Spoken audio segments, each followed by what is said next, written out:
Ladies and gentlemen, boys and girls, mom and dads, here we are once again for your ultimate and nonsensical, ever crazy conversations and all matter of geekdom coming at you here on the Squares of the Round Table. I'm Driver Ivan, of course, with my cohorts here, Mike and Jeff. And how we all doing today, gentlemen? Excellent. I feel like that Venom trailer. Which are you the hungry? Answer is no, horrible. Breakfast food. Okay. Horrible, but okay. Yeah, it doesn't give me hankering for breakfast food though. No. Okay, let's talk about the Venom trailer real quick before we get into our weeks. It was all right. That's about what I expected. Like I said, the first one did not blow me away. I was forced to watch it against my will. The first Venom, whatever. I like you, Eddie. I eat your head. I thought they'd get away from that stuff, and yet there it was, right there for you, right there in the trailer. And it's in the sequel. Really? It's a sequel. Yeah, more of the same. It's like more of the same. Yep. I mean, the only thing that intrigued me was the Woody Harrelson soliloquies as Carnage did intrigue me. I'll give him that, but it's like in theaters. I'm like, no, I don't know what theaters. Coming There's out. theaters open in the country. Yeah, but I'm like, I don't know. I'm not running to a theater to see that. I mean, that's No, me neither. no, no way. And it's funny because I know there'll be some people who might listen and be like, "You just don't like Marvel." No, I like Marvel just fine. I just think it's dumb. I don't think it's. I think that they're Total waste of money. You know what? I know there's some people who are Venom fans and they've been looking forward to a Venom movie, but I get that they moved a little bit away from Spider-Man because they had to technically to try to do their own thing. But and we speculated for many moons here about how can you have a Venom movie without Spider-Man? Yeah, and I'm not going to go any further than that. I just thought maybe they really leaned into some of the things that they did in the first movie, heavy here in the second movie in the trailer. And, I mean, I guess there's going to be some people who are going, oh, that's funny, I enjoyed it, it was ha-ha funny. I don't know. I just was it meant to be ha-ha funny? Yeah, it was meant, it was a lot of tongue-in-cheek. It was a lot of tongue-in-cheek, it's a lot of, it's kind of like the buddy cop, except it's not a buddy cop, it's a freaking alien symbiote. Who will murder people. Yeah. If you're not careful. Yeah. So. Kind of like Deadpool. No, not like Deadpool. Deadpool's not as vicious to, like, say, innocent people. Yeah. But he does like to kill bad guys. And Deadpool's a lot more interesting. And a lot funnier. Okay. Yeah. And I don't know, here, as long as we're nitpicking, I don't find the Venom design all that great for the movie. Was it redone or just no? Something? I mean, I'm talking about from the first movie to now. I mean, I thought maybe they'd revamp it, make it look a little bit shinier or nicer looking. No, it looks the same. Now, on the other hand, I will say Carnage looks spectacular from what we've seen, which is why I laugh, because it's like, can we just get the Carnage parts and skip the Venom parts? Because that looks like it could be an interesting movie. I mean, hey, look, we've seen a Joker. Would there be any movie left after you do all that, though? Not really. Well, no. The question is, would there be anyone alive after that? And the answer is no. Okay. Yeah, I don't know. I just wasn't. You weren't impressed. I was obviously not surprised by this news that Jeff is unimpressed with the Venom 2 trailer. No, you were unamused. But you know what? I wanted to give it a shot. I'm like, all right, let's see what this looks like. Let's see what it is. And it's just so hokey. And it's like, it looks like it's done. I don't know. There's sections of it where it looks like it's done on the cheap. I don't know. There's just something about the way that they did their design of Venom that just looks like. Or maybe there's a point in making it look hokey so that way people are on the impression that, oh, this thing is going to be hokey and silly. They kind of save maybe beefy, meatier parts for when you do see the movie. Maybe they're playing it down to just say, oh, maybe, I don't know. But then once you see it, you're kind of like, what the fuck, man? That was not what the trailer showed me. I don't know. I'm curious to see what the numbers look like. I'm curious to see whether, because look, there were just a lot of people who wanted to come out to support a Venom movie because it was Venom and we hadn't had a Venom movie, and there were a lot of people and there were some people who were interested from that perspective. I'm curious if that holds up for. The only thing I can say is, again, because of the fact that you're putting Carnage in it, maybe you'll get some more people to buy into a second Venom movie because they want to see Carnage, which is almost as almost as big a deal as getting a Venom movie in some ways. That's one of Spider-Man's biggest. In some ways, that's one of Spider-Man's biggest villains. So one of his biggest nemesis, yeah. Yeah, that's too. Yeah. Here's the other thing. Do you think maybe there's a dumbing down prospect on this movie because of the fact of what's happening in movies now and why they're trying to cater to a wider audience, and maybe Venom being who Venom is? Maybe they're just trying to appease the word I'm looking for. I don't know. Maybe Lowest common denominator? Well, no. They're just trying to appease a portion of the movie going public into something that maybe it is or isn't. Yeah, for the casuals who think Venom looks badass on a T-shirt. I guess. Yeah. But I don't think this movie's, here's the interesting part. You're softening them for, what, kids? But kids, I believe this is an R-rated film. Okay, so it's not like you're getting your PG-13s and you're getting, some kids will sneak in and there'll won't be a problem. Well, you get people that sneak in. You always have to have the portion of people who are going to sneak in, even though it's an R-rated movie. Come on. Right. But again, I'm just thinking from the perspective of, okay, what, you're trying to appeal to kids with all this corny cornball humor stuff? Is that what you're trying to do? And not try to make it as scary so you're appealing to, 13 and 14-year-olds? But I believe the movie's rated R, so... Yeah, but yes, Marvel still likes to sell Venom toys. True. And merchandise. Yeah, they like to keep the licensing intact. They just have to keep the licensing intact for toys and merchandising and all that. Yeah, but again, this becomes the question because this becomes the question of what conversations are had between Marvel / Disney and Sony. Because keep in mind, Disney doesn't really get that much of a say in these movies that are getting made by Sony because, Sony basically owns all the rights to them, right? The only reason why we're seeing Disney get a say on Spider-Man is because they have an agreement about Spider-Man. Well, not only that, isn't a lot of Disney money being funneled into these projects? Not this one. Venom. This is not all Venom. Sony. No, this is all Sony. So then if that's the case, then you would think Sony would not have to dump down and cater down to that. You know what I'm saying? I'm just having a pizza.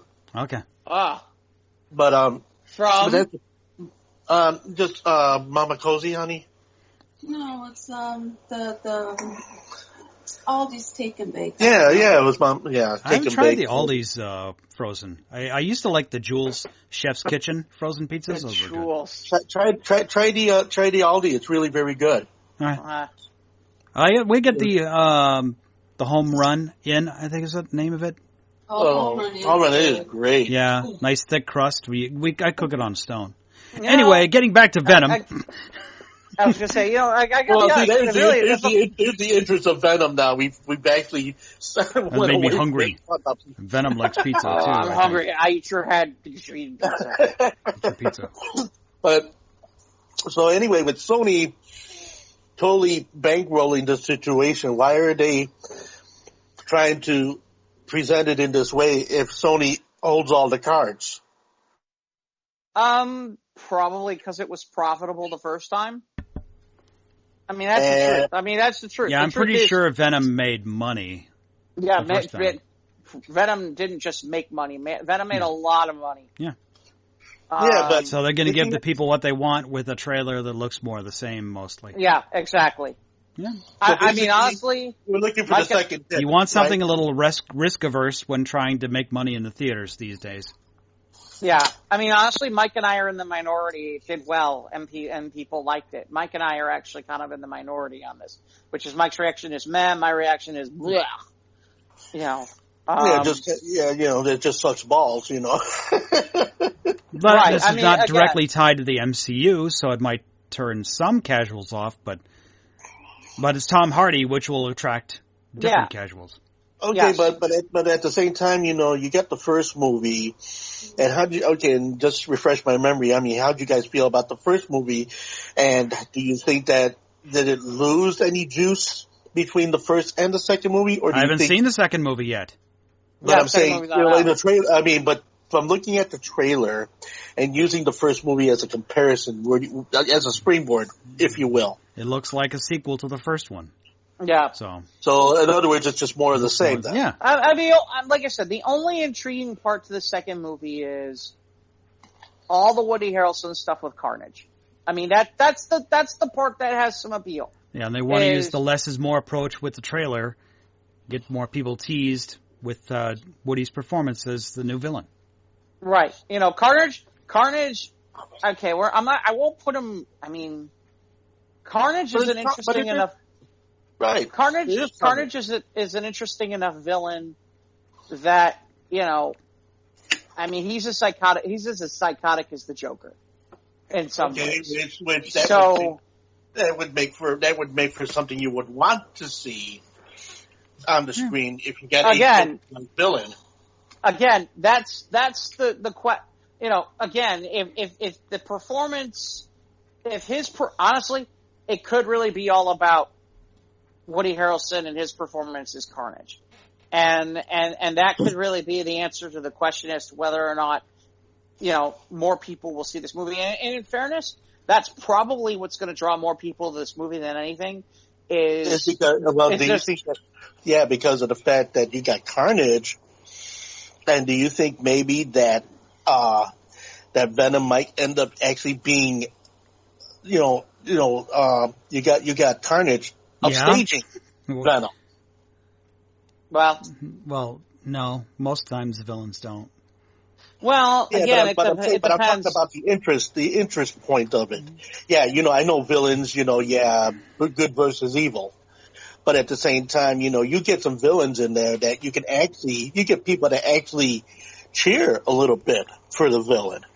Well, I mean, I mean, that's the part that's kind of amusing too, is it's like Venom versus Carnage. It's kind of interesting because it's like, I guess Venom's the good guy, but really Venom's not a good guy. He's an anti-hero. Going against who in this case is being considered the good guy. And considering the fact who you cast for Carnage, I can't imagine that they're not planning some sort of spin-off movie. I don't think he'll die. But I think he's gonna. I think if they're putting their money into Carnage, okay, that would almost guarantee a sure thing, and maybe even another movie out of it. Didn't they tease Lady Venom in because of Tom Hardy's love interest? I don't know. I know this. I know that Marvel has done quite a bit, and here's an interesting thing. Some of the Marvel writers in the last few years have really done extensive work with Venom and Venom's background and Venom's homeworld where the symbiote came from. And they've really turned it into something. And I don't know what's considered their realm from Sony that they can use versus what I would assume Sony can use it all because they have rights to Venom. Yeah. And if they go down that road, there's some interesting, intriguing stuff that can be used. I mean, the real interesting question is, because, you know, we saw with the Morbius movie that it looked like there was something about Wanted Spider-Man and there was a poster. you know, I don't know when Venom comes out. I mean, that would be fascinating too. I mean, I doubt that either one of those characters is in the upcoming Spider-Man movie. I mean, I severely doubt it. But you never know. You never know. I mean, who knows? But we're not getting Morbius until next year, right? Is it where we're not getting Morbius? Really? I don't know. I forgot. I thought we were getting Morbius this year. No. I mean, that's the part that's interesting. Is we're getting what? We're gonna get Venom. We're gonna have Morbius, and we're gonna get Spider-Man all this year. Wow, they're making up for lost time, of course, out of what happened with 2020. Well, as of now, according to this, the Morbius movie is slated for January 2022, which is just after No Way Home. Oh, okay, interesting. But that's only 7 months away. Right, but the point being is, now that it's interesting because maybe that makes a lot of maybe some things get changed as a result. Maybe something. Yeah. Well, I don't know. Like I said, but yeah, The first Morbius teaser trailer dropped in January of last year. Yeah. We're finally getting the film in January of next year. Right, but in fairness, it was supposed to come out last year, so. Yeah, but the Rona, so. Yeah, my Sharona, my Rona, So when is this Venom movie coming in? Do we know? It says in theaters, right? Yeah. It doesn't necessarily say when. No, they've filmed enough. They got enough CG done, so. I don't know. We'll find out. Hold on. Well, let's see. Let's see if we can find a date.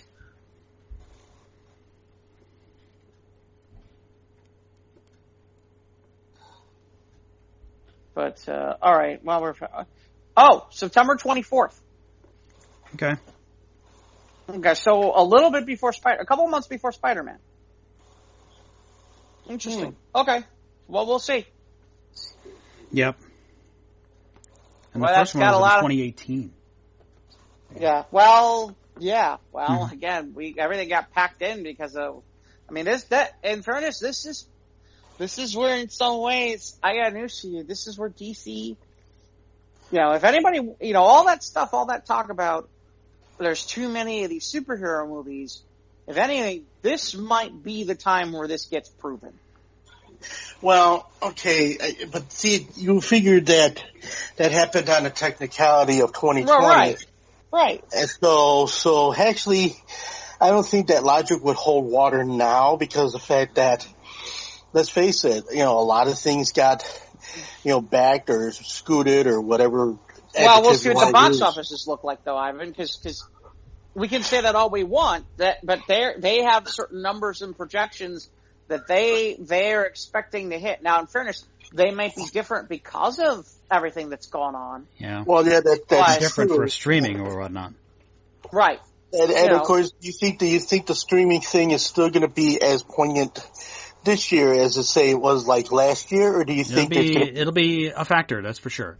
I'll be right back. I'll be back in a minute. Yeah, it'll be a fact. I mean, it'll be a factor on some level. I mean, certain companies are going to continue to stream all year. For example, HBO Max HBO Max is streaming all year. My understanding is Paramount Plus is going to stream most of the year too.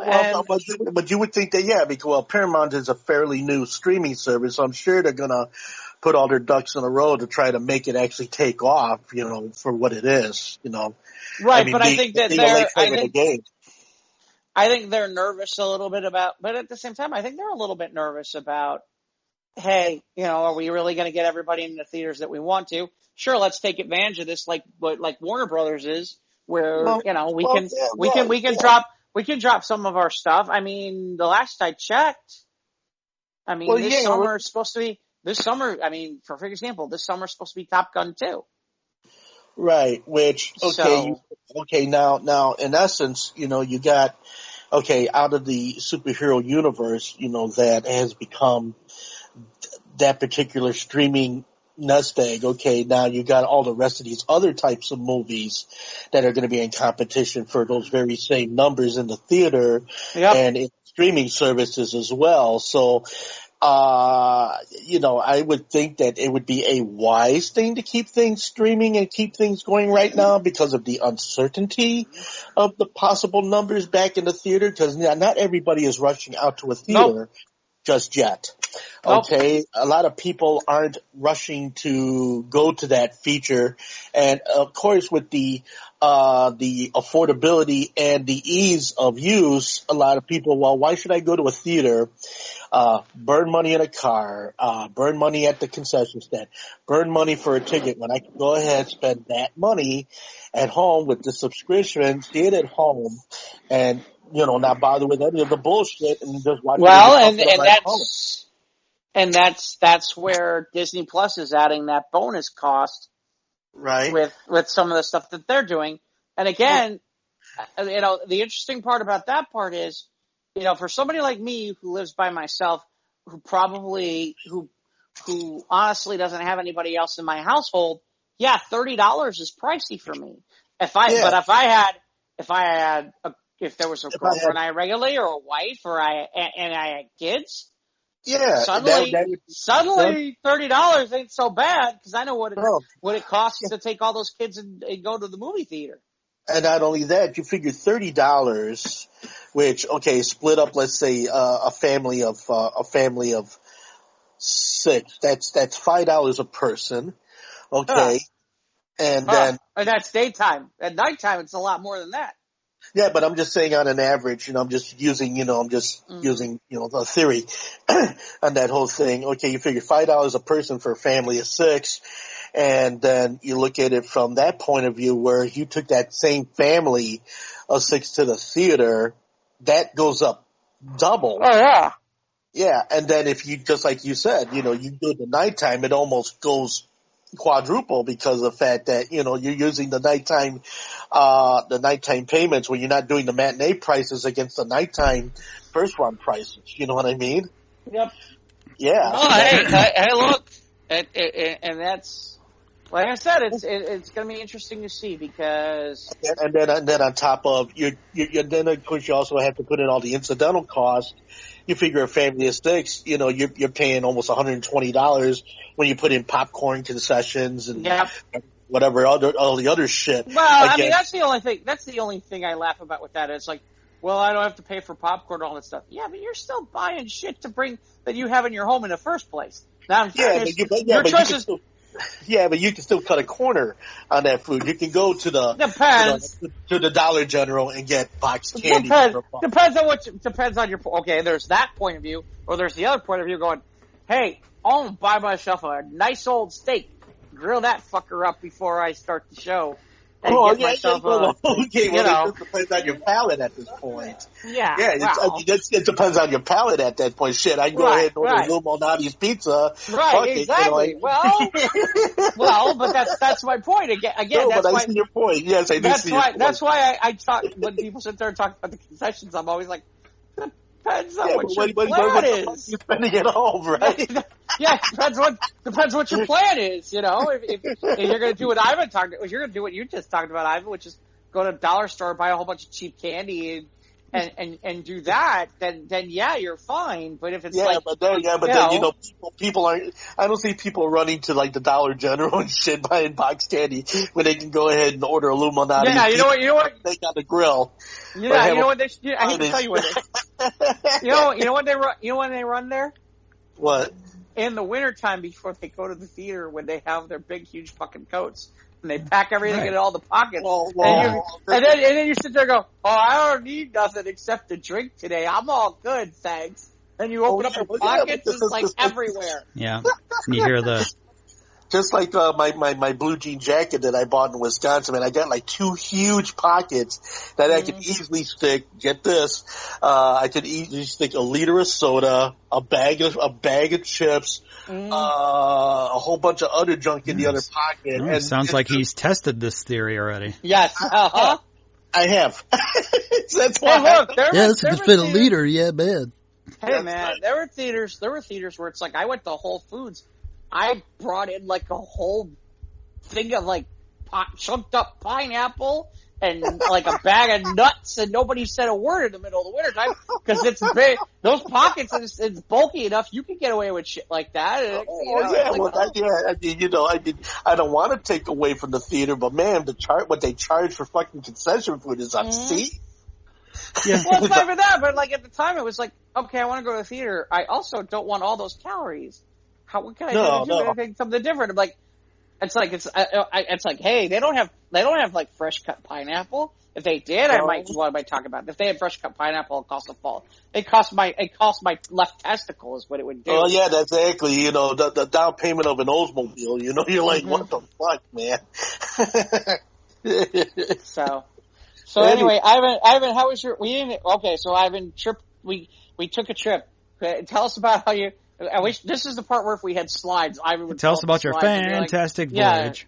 Yes, I will tell you all about my wonderful voyage to Galena, Illinois, which there's the second trip that I've made in as many years, and so it was just that whole situation being that me and Julie went, and we went to Shady Creek. Stony Creek, yeah.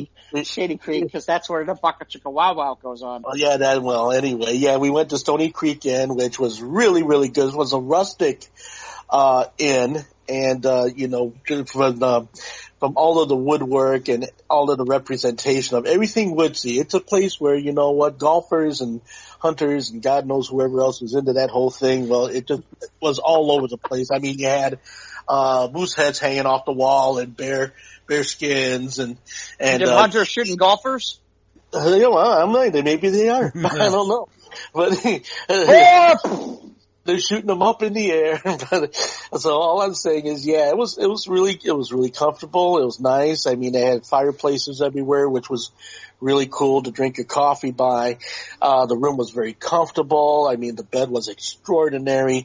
Nice to watch other television shows other than just standard rerun like I got here. I mean, I actually went around the world, on the television set, watched different things. And when we were retiring for the evening, we did check out the swimming pool. And the swimming pool reminded me of the pool we went to when you and I, Mike, went to Kokomo. Remember the one hotel we went before we went to Kokomo? Yeah, it was just a small, like, rectangular indoor pool. Yeah, that's what this was. It went from it went from 3 feet to like almost 5 feet, like 4.8, 4.7, 4.8, and it was comfortable. It wasn't overly chlorinated, so it was actually very pleasant to be in. And it was a wonderful. There's a chlorine shortage too now. Oh, I didn't know that. And it was, and the room was nice and warm and very comfortable. It was wonderful. The pool was good. The people that ran the place were real friendly. It was nice that they gave us breakfast every morning. In the breakfast room. I mean, your standard staple, the eggs from a carton and, your cubed potatoes, your sausage links. They also had a contraption that made pancakes. You push this button and it would make the pancakes and it would actually roll it out on a conveyor and onto your plate, which I thought was very amusing. And, so breakfast every morning was provided, which was really nice. And then, we went to several of the food fairs around, Galena. After the pancakes, you went through, it could go for a food fair now. Well, when we first got to Galena, because getting to Galena was crazy, because halfway through the trip we ended up in a torrential downpour. It reminded me of the time you and I went to St. Paul. Remember? We were coming back from St. Paul in '99, and we had to get back to the park home, and that was a pretty bad storm. Yeah. That was, it reminded me of that. I mean, to the point the rain was so hard you couldn't even see out the front window. Yep, so that was pretty nasty.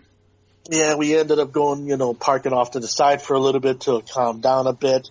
But we managed to get there in relatively good time, regardless of the rain.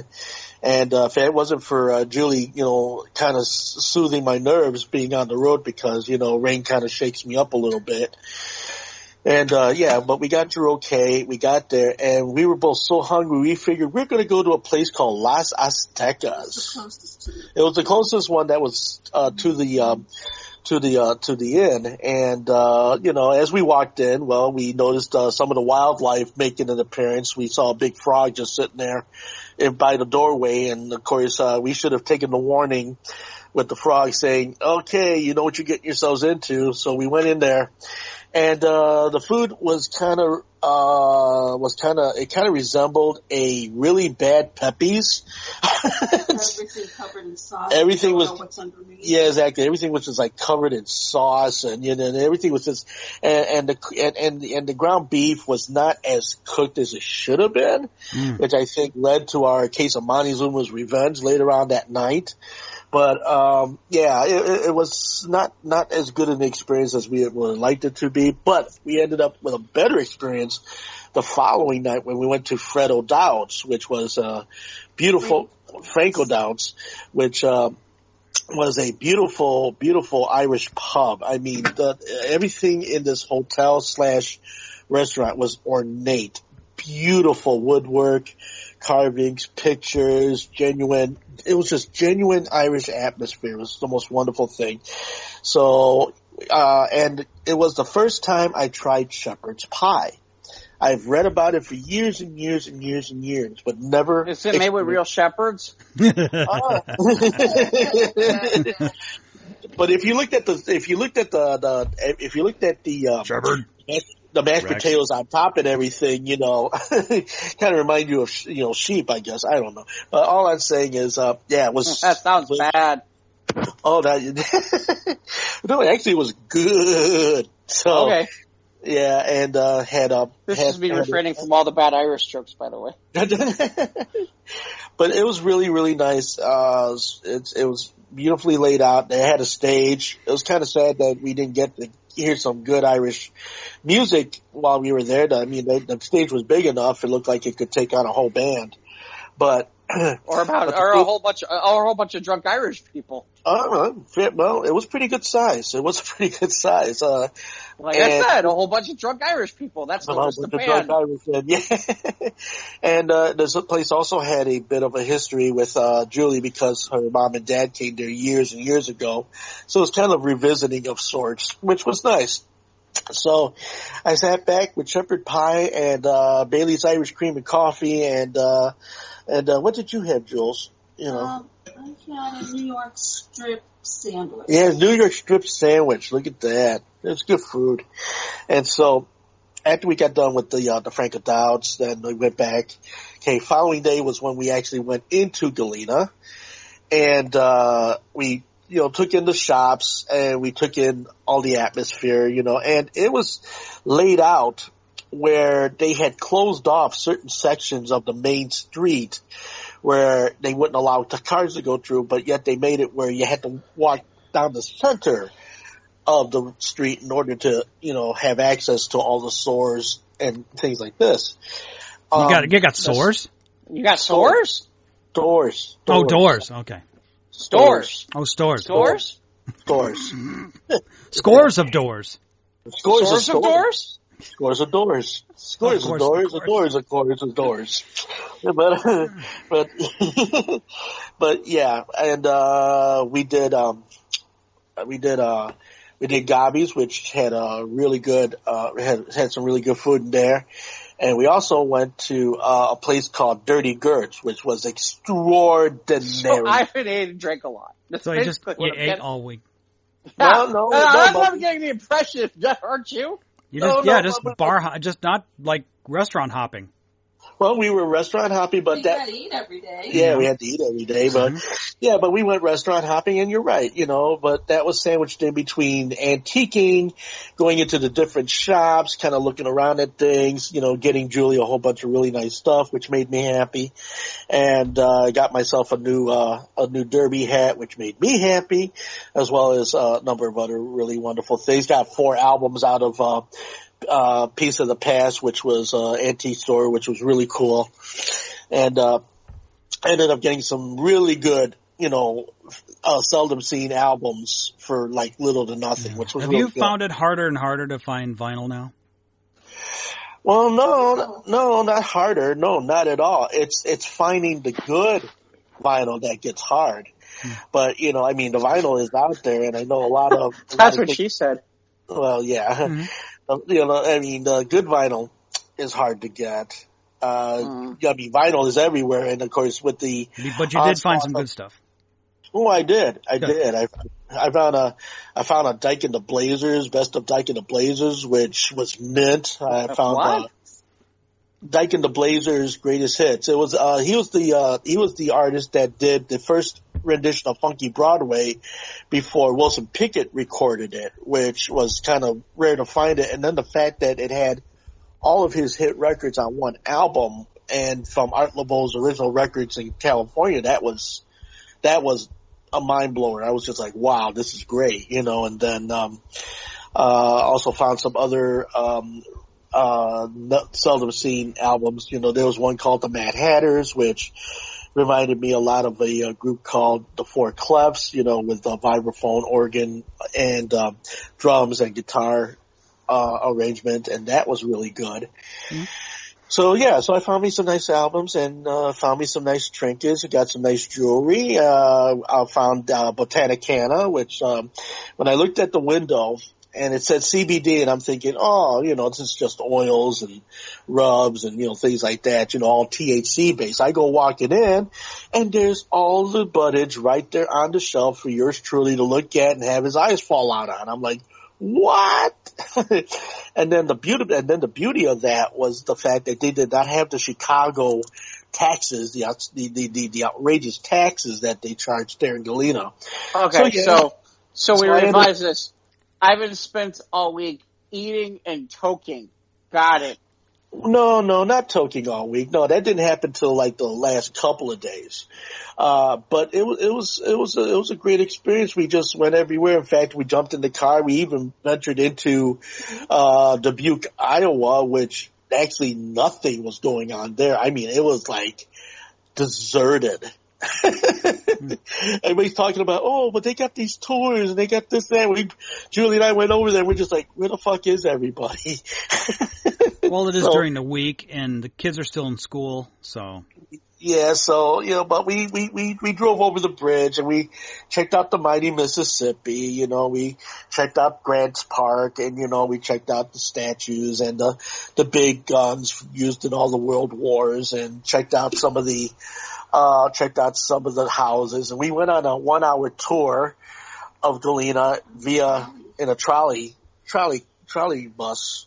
Took us all over Galena, and we got to see some of the points of interest for a nice hour's worth of relaxation. And but it was a very relaxing, wonderfully, it was just a wonderful time to be away. And the fact that getting over being out there with everybody, that was just a day-to-day thing for me. Trying to get reacquainted with being out in places. And what was nice is it wasn't crowded. So there was lots of room. So we could practice the 6 feet from everybody else. We weren't crowded together any place. We had all of this room to work with. And so it was very relaxing, and didn't have to worry about it so much. And, it was a good natured time. And then, we got back over here Friday night, huh? Mm-hmm. Yeah, we got here Friday night, and it was both of us looking at the apartment, and we were just like, we want to go back. It was like, man, bed was nice, and, bed was fabulous, man. And, it was just a great time. It was just a great time. Glad you had a good time.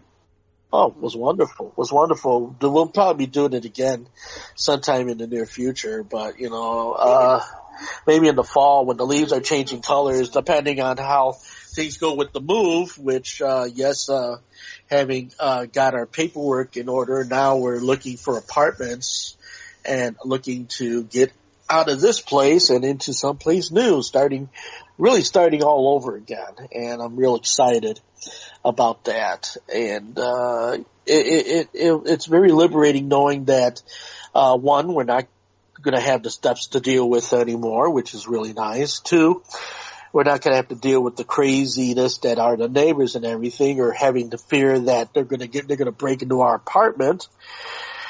Then of course, in previous shows, you've noticed when I sat outside, all of the crazy noises and things that are going on in the background and everything's going to be a lot more quieter in the hopes for that particular too. So, yeah, I'm definitely looking forward to it. Yeah, the records are going to have to take a powder in storage for a while, but that's okay. I don't mind that, because I figure an extended plan with the collection is I'll just open it up once a month and have people come over, and I'll start selling off my extras and, put some money in, and then in the hopes to do something with that cash, something really cool down the line.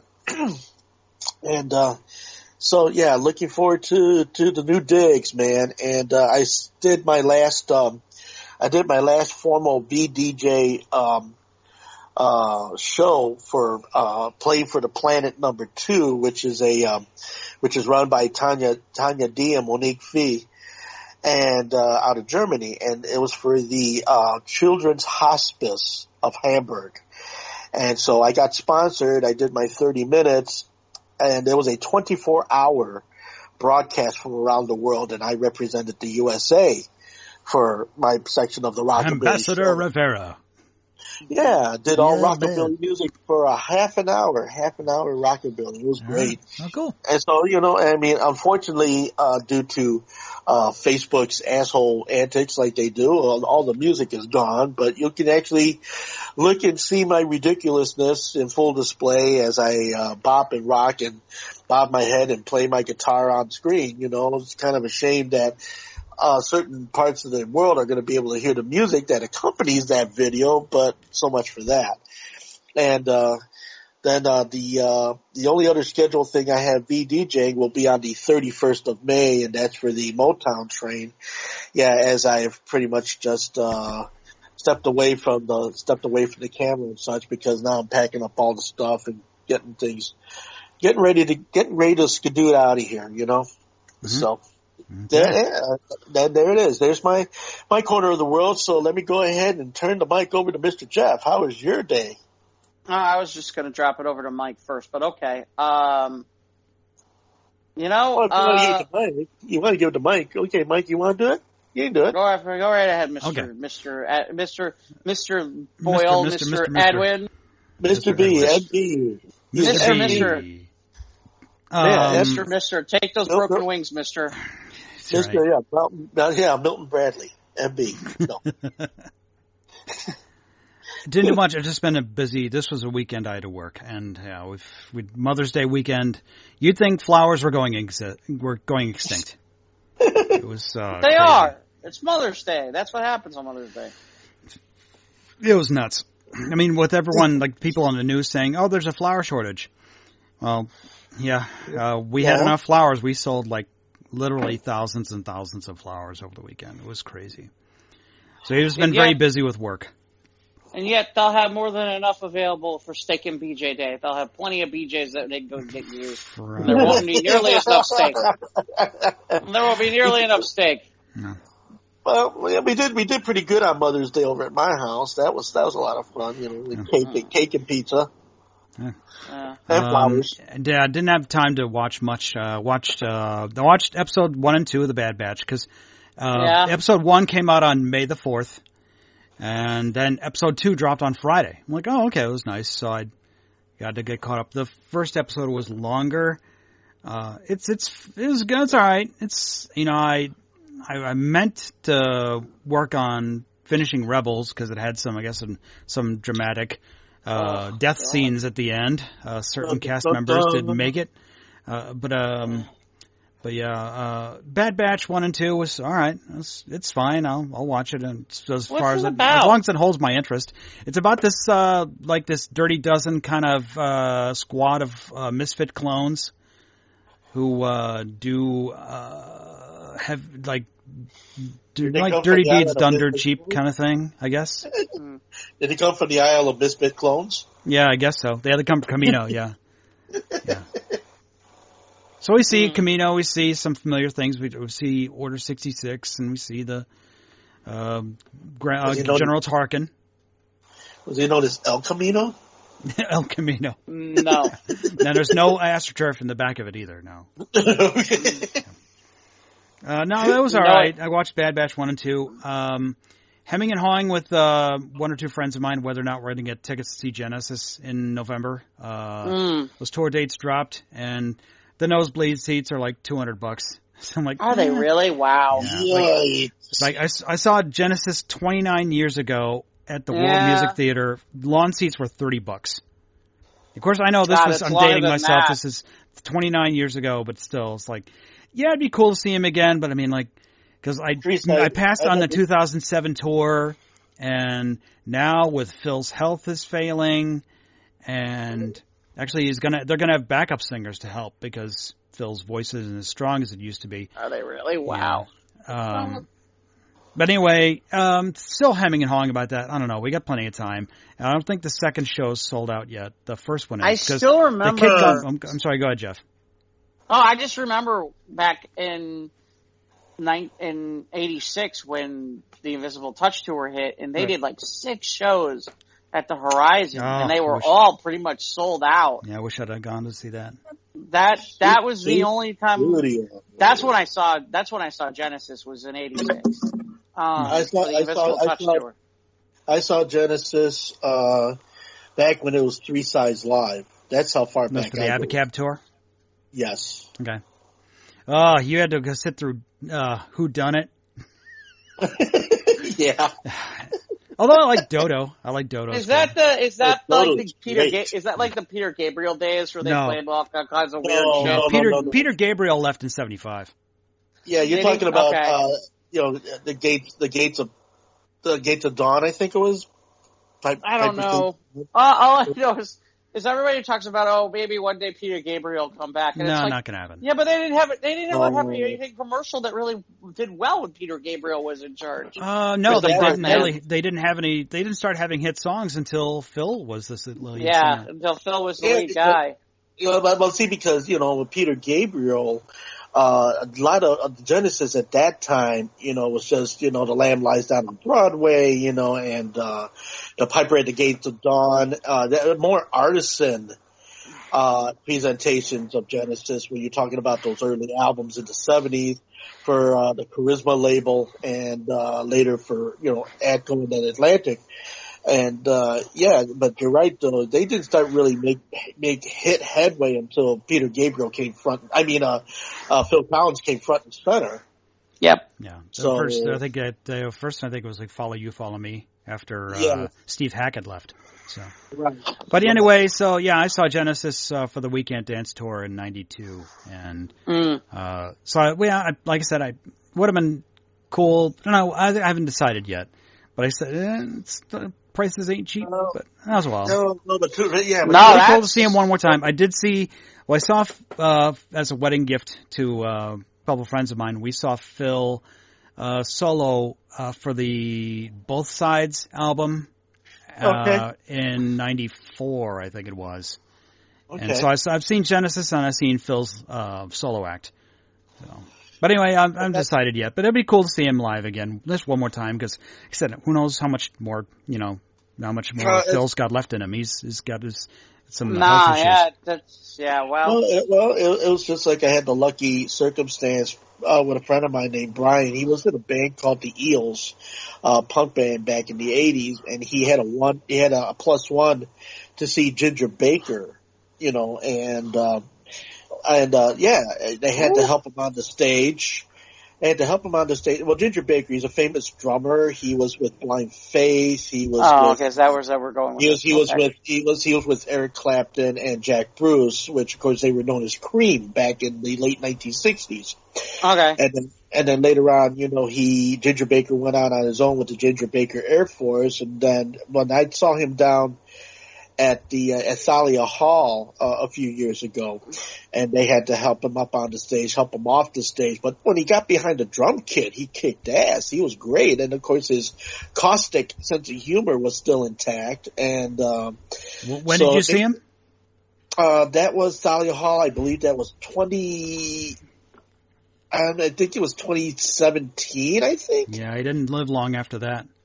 Yeah, so yeah, and then it wasn't long after I found out that he had passed. But at the time that he was on stage, he was exploring, world rhythms at this time, and he had some very unusual instrumentation beside him, on the stage. But it made for a good performance nonetheless. It was great.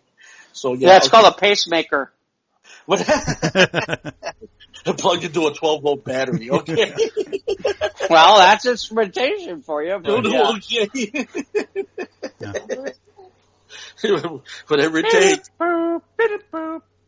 Yeah, okay. But other than that, no, I didn't have much else this week because I'm very, very, very busy. So yeah. So what about you, Jeff? Pussy. So I did What? so for May the 4th be with you, I did the Love and Star Wars show, and Yeah. we had about 30 or so in the audience for that, so appreciate those who came out. And so that was cool. And then I'm trying to think what else this past week I've been doing a bunch of Toastmaster stuff because I'm getting ready for a couple contests coming up this weekend. And but I did catch Almost Famous, which I hadn't seen in a while. Oh yeah, that was good. Yeah, with was it Sweetwater? I think was the name of the band. Yeah, I think. Oh my gosh, Sweetwater? Have you never seen Almost You ever Famous? saw Simon? Almost with what's her name? You're kidding me. The Goldie Hawn's wait a daughter. minute. No, wait a minute. Just wait up a second Kate before. Hudson. Okay, Stillwater. Yeah, I'm sorry, it was Stillwater. I think was Oh, the it's name of the band. Stillwater. Oh, I was going to say Sweetwater because that was one of the rare albums I got in Galena, and I'm thinking Sweetwater. What? No, it was a. No. Wait, But Ivan, have you never seen Almost Famous? No, Oh, That's a good movie. Ivan, I know. you Shame need on to me. watch that movie. Okay. It's That's about right the guy up who your went on alley. to write for Rolling Stone. Yeah, it's okay. William. It's like it's biographical. It's not full. Semi-autobiographical. Well, it's not. I mean, there's liberties, but it's basically biographical for William Miller, the guy who became the big Rolling Stone writer, and it's Okay, like his first big. It's like his first big thing where he goes out writing at like 17. He's thrust into the world of sex, drugs, and rock and roll. Yeah, you would love it. Yeah, it sounds cool. That's probably Kate Hudson's best performance of anything. Well, there you go. Is that? Yeah, it's the kind of movie I think you'd enjoy. Although you might sit there and go, "That's not historically accurate." A lot. Oh no. I mean, no. I mean, I have gotten better with the whole going in and thinking they're gonna be right about it. I've learned. Obviously, with that's liberties never being happen. taken with the narrative, but it has the same vibe. I think you'd enjoy it. I think you'd enjoy the vibe. I think you definitely need to sit down and find it if you get a chance. That's the kind of movie that you'd love. All right, I'll track it down. It's a good watch. All right. But Fair yeah, enough. so I caught Almost Famous, and then I don't know, Mike, it sounds like you didn't get there, but I did. So Netflix released Jupiter's Legacy this past weekend, which is the first big Mark Miller release for Netflix. Mark Miller signed that big huge contract, kind of like how Kirkman signed him with Amazon and Shonda Rhimes signed one with Amazon. Mark Miller was the first one to sign one, and this is the first of his big projects, which is Jupiter's Legacy. And so all 8 episodes were streaming on Netflix over the weekend. I did get a chance to watch all 8. Wow. All right, what'd you think? I enjoyed it. It's Okay. not, if you're looking for MCU or you're looking for The Boys, this is not it. Yeah, this is a very, very different type of product. But I enjoyed it a lot, and it's a lot more thought-provoking. So kind of more Watchmen kind of thing? No, I would say this is much more interesting than Watchmen. Is it kind of more of a standalone thing? Well, so Jupiter's Legacy is a comic that was done by Miller and Frank Quitely, and he's a phenomenal artist. I don't know if it's an independent or what they did that through. I'll have to look and see at it. It's not a book I read. But the long and short of it is that you're talking about these legacy heroes who were given these powers, and they do it's kind of built in two ways. It shows the origin story of how these characters got their power, the initial how they got their powers, and then at the same time they're kind of doing stuff about today where these characters are now because they got their powers back in 1929. So these characters are 90 years old, and they've got kids, and so you've got your legacy, you've got these legacy heroes, and then you've got all the next younger generations, and so there's definitely a generational question on some of this. There's questions about morality. There's questions about superheroes, about killing and not killing. There's questions about a lot of it asks a lot of philosophical questions, and it's very, very I liked it a lot. You do not have to be a superhero fan to enjoy it. Very thought provoking. Yeah, it's interesting, and the action's good. Okay. The thing to me is, I think what's interesting about it is, so for people who don't know, so Mark Miller is the guy, if you ever seen Kick-Ass or Kingsman I think Kick-Ass. Love that. or Wanted, and then before and he's written some really good story for DC.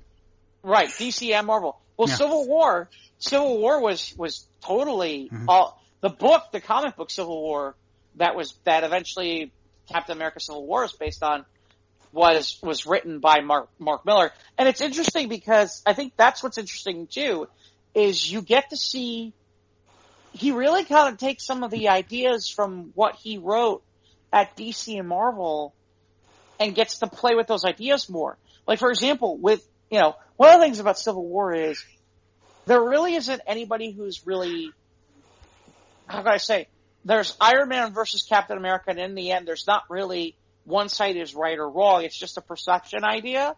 Right. And so I think Miller in Jupiter's Legacy takes that to a new direction and to a new level, and he gets to take that even deeper and further in terms of asking questions and getting people to think versus what would be available or possible at some place like Marvel.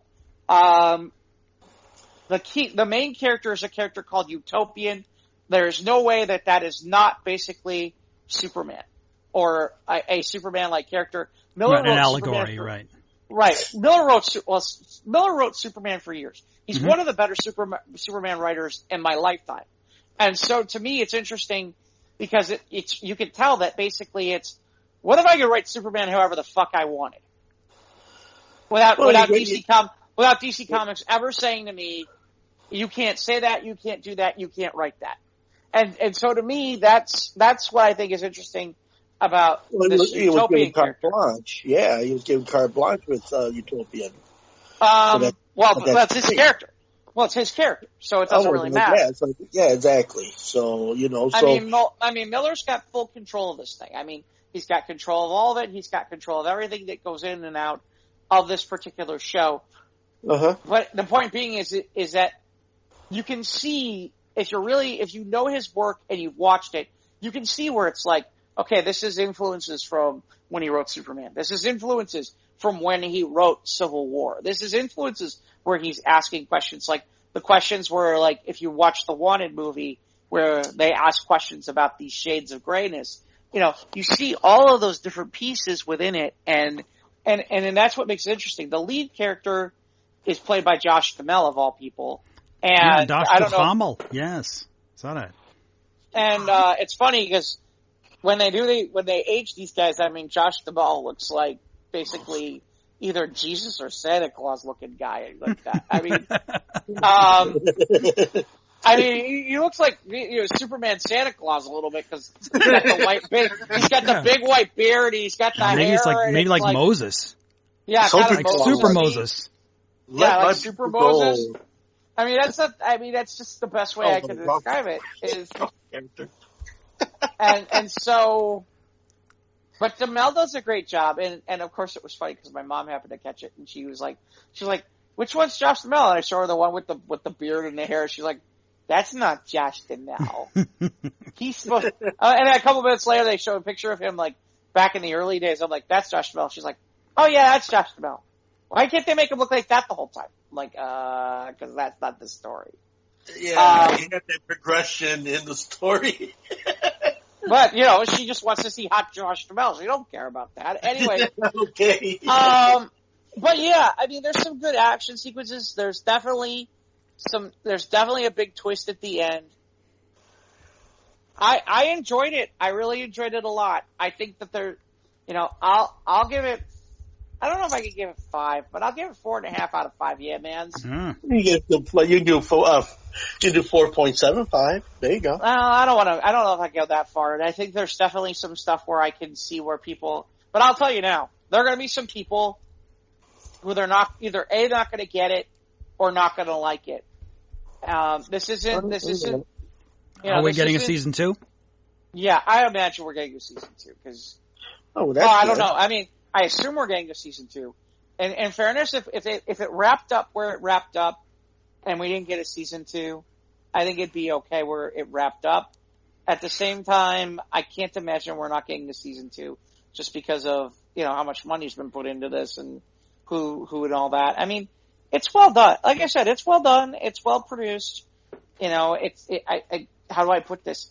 It certainly doesn't feel like one of those Netflix shows where you're like, okay, here's the filler, here's that filler. Like I said, they're kind of running parallel stories on it. There's definitely some interesting stuff in here. It's not for kids. There's definitely some adult themes, and there's definitely some scenes where it's like they're people fucking. And then you get some TNA in there? I'm trying to remember if we got TNA or not. I don't think we did. I watched some clips on YouTube. I wanted to find out where the Mark Think meme came from Invincible, because it's everywhere on the internet. What's that? From Invincible. There's a scene where he's beaten his son to a minute of his life, and he's got his fingers at his temple saying, "Think, Mark, think." And that's a meme now. But anyway, so I've tried watching I've tried watching some clips from Invincible, and it's too gory. It's gratuitous for the sake of it. It's not. I can't get into it. The gore is a turnoff for me. Interesting. I'm sure there's some good stories in there, but I think it can be done without making the.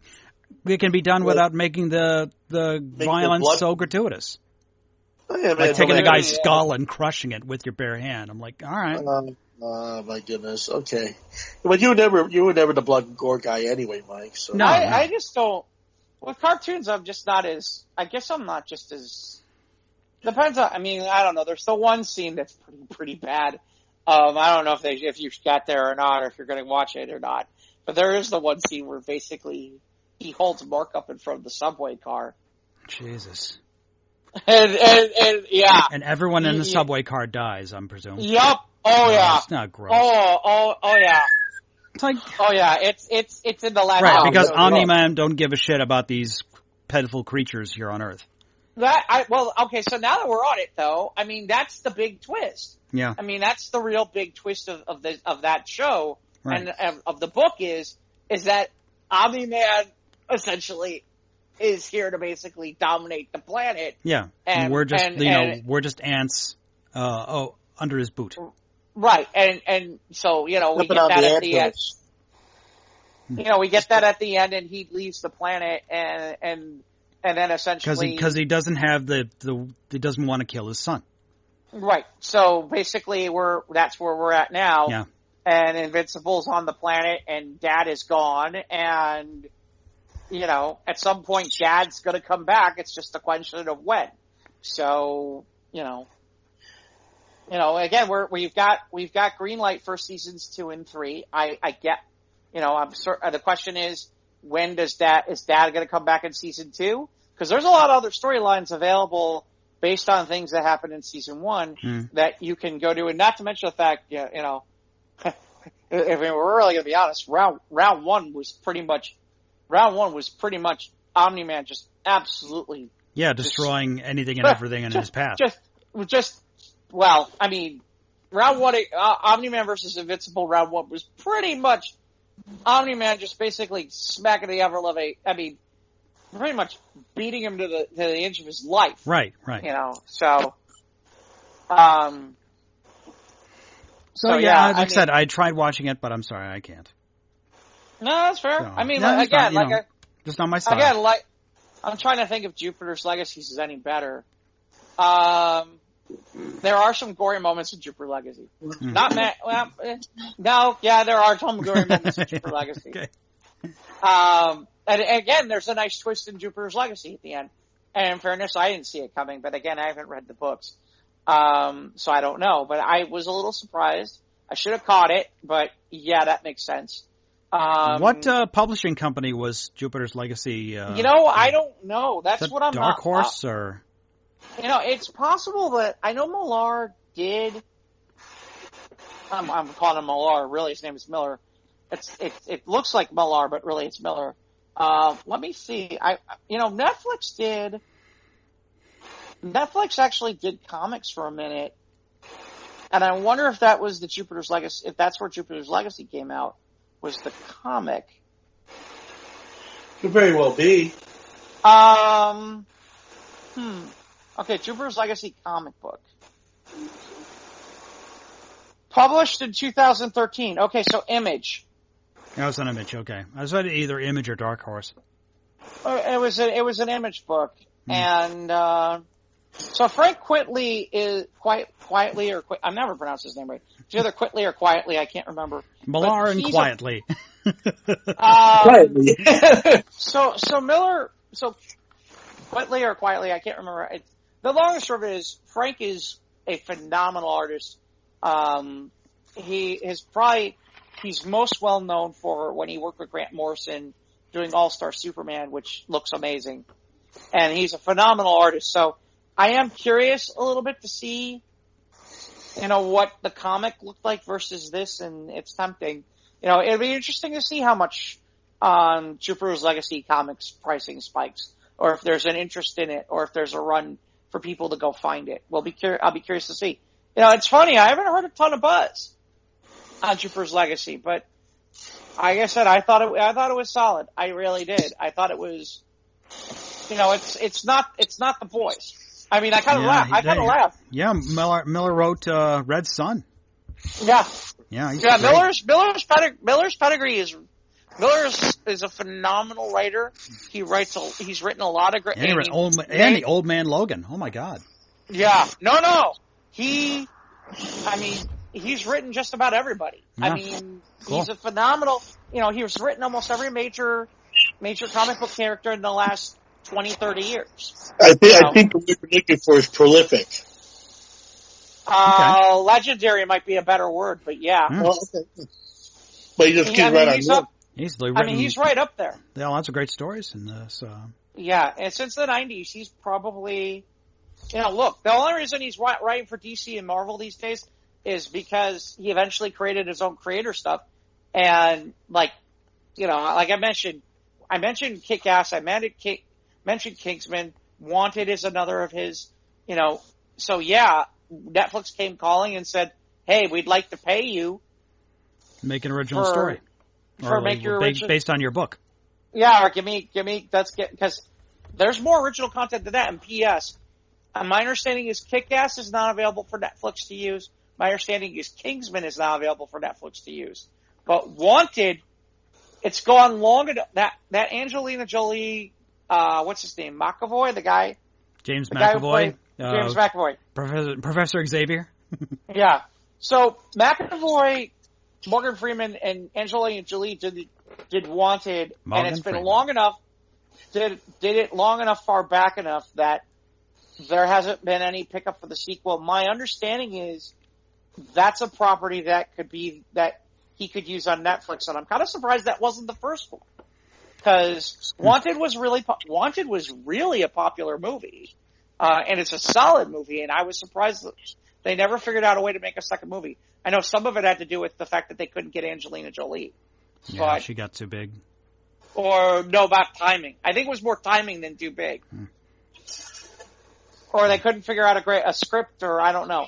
But the long and short of it is, yeah. Definitely. Because Jolie wanted to do it. Jolie definitely wanted to do it. She liked that was a good role for her. So, it'll be interesting to see what other stuff comes from Miller. But, it's, you both have got Netflix. I'd say give it a shot. Take a look and see what you're thinking. I still got to finish Young Rock. Yeah, and that finished, by the way, too. Were there 10 episodes or 12? I can't remember, but no, but it's I know it's done so. for the season. Right. I know it's done for the season. My understanding is they did pick up a season 2. Yep, they did announce that last week. I'm trying to think anything. Anything else you've been watching? I dropped The Flash. I dropped The Flash. I'm like, I just don't care enough anymore. I dropped Nancy Drew because I've had my issues with that too. So did the Hardy Boys. It's interesting. They haven't showed up at all. At least not in any of the original episodes. And I'm not even talking about the wrestling guys, the Hardy Boys. But yeah, neither version have showed up. And that's oh yeah, and I wanted to watch that wrestling series on A&E. Oh, that's what I watched. I watched the Macho Man Randy Savage. Oh, I want to watch that. And there's way too much Hulk Hogan in that thing. Ugh. Way too much. But were Hogan and Macho Man they were tight, right? Weren't they? Or there's no? At times. Yeah. At times. At other times. Wasn't they part of the Dream Team or whatever it was? Their tag team they had for a while? Yeah, but there were other times where that went. There was a period of time where Hogan and Savage didn't. And they both went heel for a while. Yeah, but they didn't. No, there were problems. Yeah, there were issues. Okay. I thought it was interesting who didn't get put in that thing. Like Diamond Dallas Page was in it. Ric Flair is not in it at all. They talked to his brother, Lanny Poffo. Yeah, Lanny's in it. He was cool. I always liked him. Lex Luger was in it, which was interesting. Cause, they're talking about Elizabeth, and Elizabeth died of an overdose because she was hanging out with Lex Luger. But Luger looks, if you remember Luger from back in the day, what he looks like now, I mean, man, he looks like he's dropped like 200 pounds. He looks like a shell of a man now. Well, he had to lose weight or something to get in shape.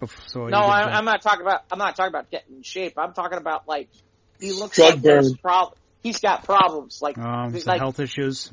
Okay. Yeah, sounds like drugs. well, yeah, he was probably. Maybe. How would I say? He was pretty roided up. Oh, he was pretty. Luger was pretty roided up because he was pretty big. But the Savage thing was interesting. I thought they did well. Again, my biggest headache was way too much Hogan. Way too much Hogan. Did they talk to Vince? They did. Hmm. And it was interesting because of things that Vince didn't say out loud. Mm-hmm. Right. It was interesting that Vince kind of disappears after a certain point. And then it's a lot of Eric Bischoff. And they kind of talk about the Slim Jim thing, which is interesting because one of the things that supposedly is one of the reasons Vince was pissed at Randy. Randy was making a lot of Slim Jim money.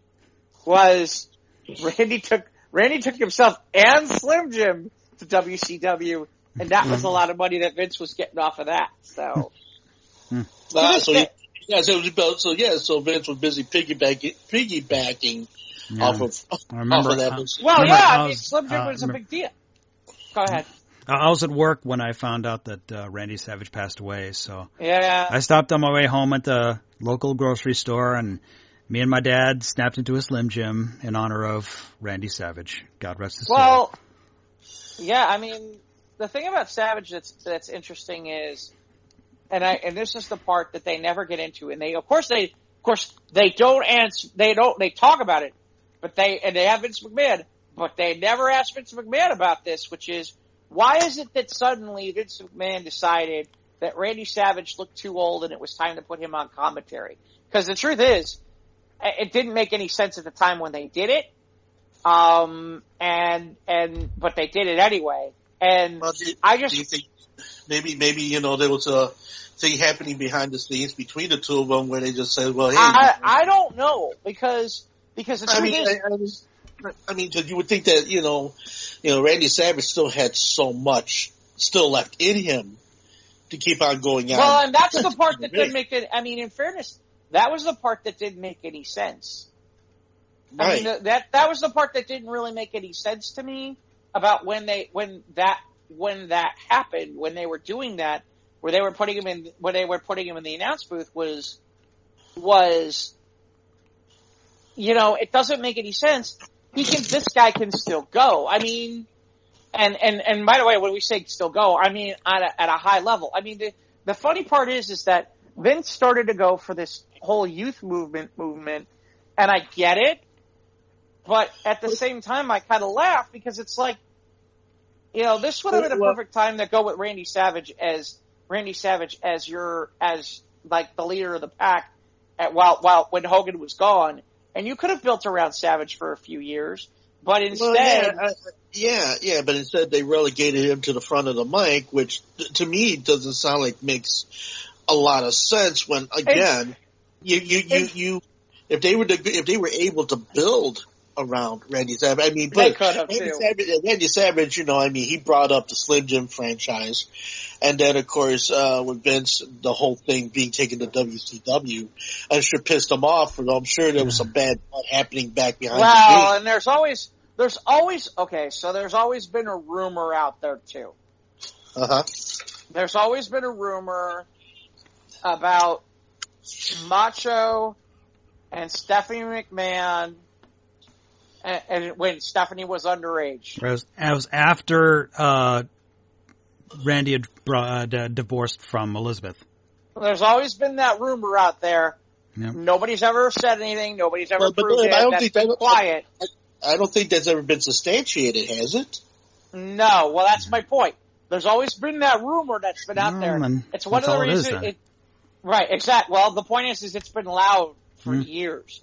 I mean, it was one of the things that people kept talking about as to, when Randy Savage hadn't made the Hall of Fame yet when he was still alive, there were two things that were talked about. One is when he walked away with the Slim Jim money and walked away with Slim Jim straight over to WCW like the way he did, because he didn't tell anybody. He didn't tell anybody what he did. I mean, Randy was supposed to be on TV, and next thing you know, it's like, hey, Vince, and they talk about it. They talk about it in the biography where literally like, hey, where's Randy? We're supposed to be going through stuff. Vince, you might want to turn on your TV and go watch WCW Saturday Night. Right.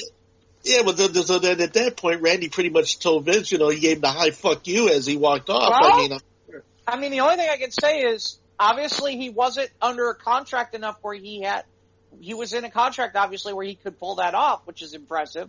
Because really, in reality, most contracts these days, you can't do that. You can't do that. You almost got to wait 3 months.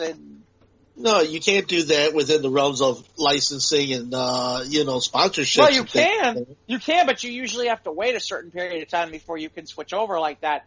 But apparently, in this case, that wasn't the case. He went right over to WCW. He went right over. Yeah. He went right over and he took everything with him. So, I mean, that's one of the... That would piss me off. That would give me a reason to be mad. Like I said, that's one of the things. And the other Vince was a vindictive man. Right. Yes, and the other is there's always been this rumor out there. About why he never got into the WWE Hall of Fame. Right. And later on it became, now in fairness, later on when he passed away and everybody was like, we need to put him in. In fairness, one of the other things that came out later on is, near the end is, in fairness, it sounds like near the end they wanted to put him in, but Randy very much wanted it to not just be him.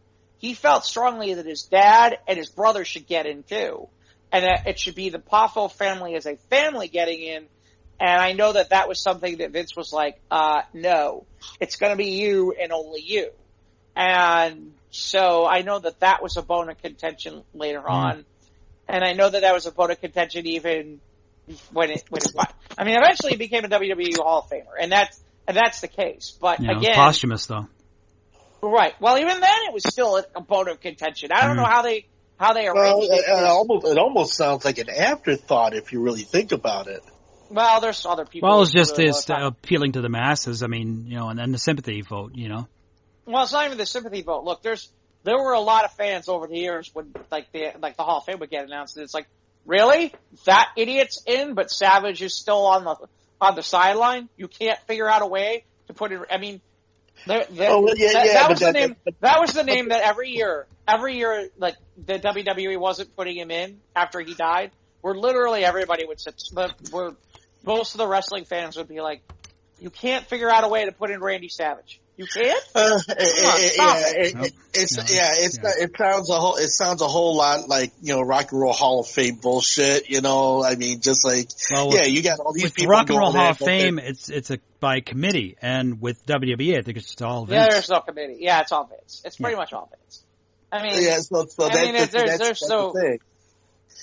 Yeah, there's nothing. I mean, the WWE Hall of Fame is actually pretty much bullshit. I mean, it really is. I kind of laugh that we give it even any reverence as much as we do it. And yet, the irony is that it really is bullshit. Because Vince puts in whoever the fuck he wants. I mean, did he put in Trump? No. Who did he put in this year? Oh, he put in Shatner. He would become an honorary member, remember? He gave him like an honorary member thing. I can't remember who else he put in like that. Pete Rose. Yeah, but so it just goes back to this whole thing where you got all of these people who should be there that are not there, and the people that are there should not be there at all. In fairness, now it's not. In fairness, now that's not the case. There's only really one name now that everybody sits there and looks at, and the question is when will finally something be done about that? Which is, the question is when will China finally get put in? And there's too much around that I think the WWE is still uncomfortable with, because hold on a second. That was Triple H's girlfriend before he got married to Stephanie McMahon. So that's always been a bone of contention. And that did not go well when she left the company that way. And the second part with that is, China's history after leaving the WWE. I mean, it's just, we're talking about, drugs, we're talking about drugs, we're talking about drugs, we're talking about alcohol, we're talking about all those reality shows that she did. I mean, there's the porn, Well, yeah, it became the point where it's just like, well, I can't do what I love anymore, so I gotta pay the bills. And not only that, you get the depression kicking in, and you're drinking, you're smoking, you're falling into the dregs of the whole situation. And then the fact that women in wrestling was still a relatively touchy thing within the boys club.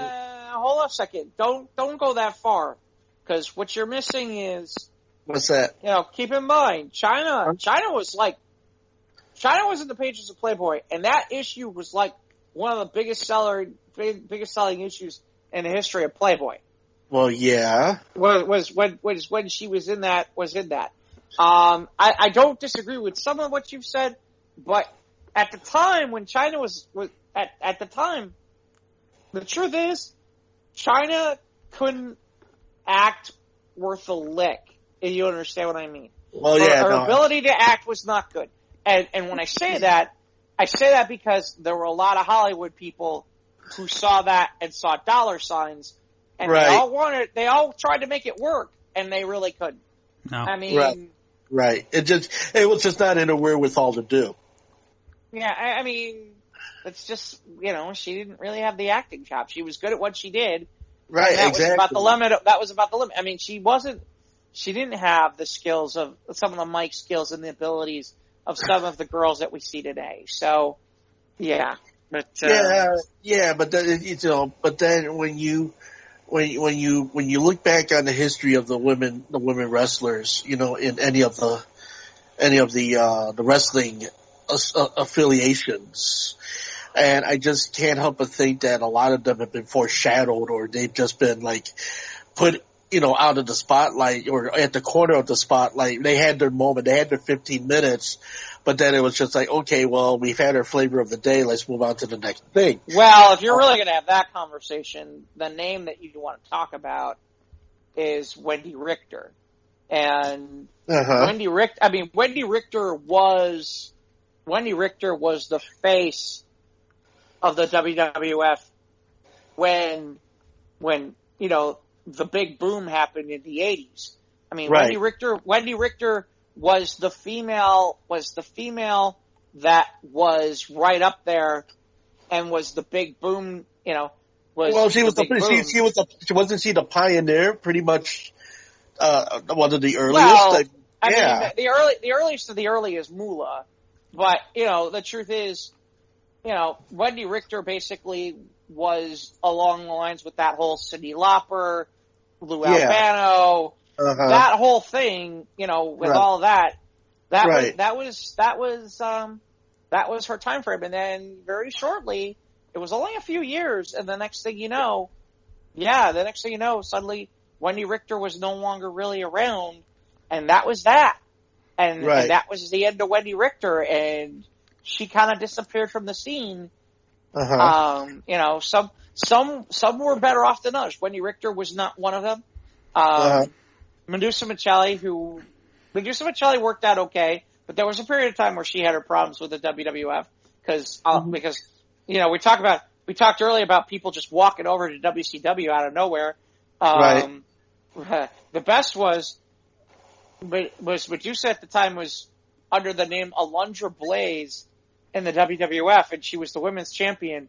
And then and suddenly one night she shows up on WCW Nitro out of nowhere because I guess her contract was up, and she basically takes the WWE Women's Championship and tosses it in the trash can. on national TV, live national TV. There's burning bridges, and then there's doing that. And the best is Vince didn't know that was going to happen.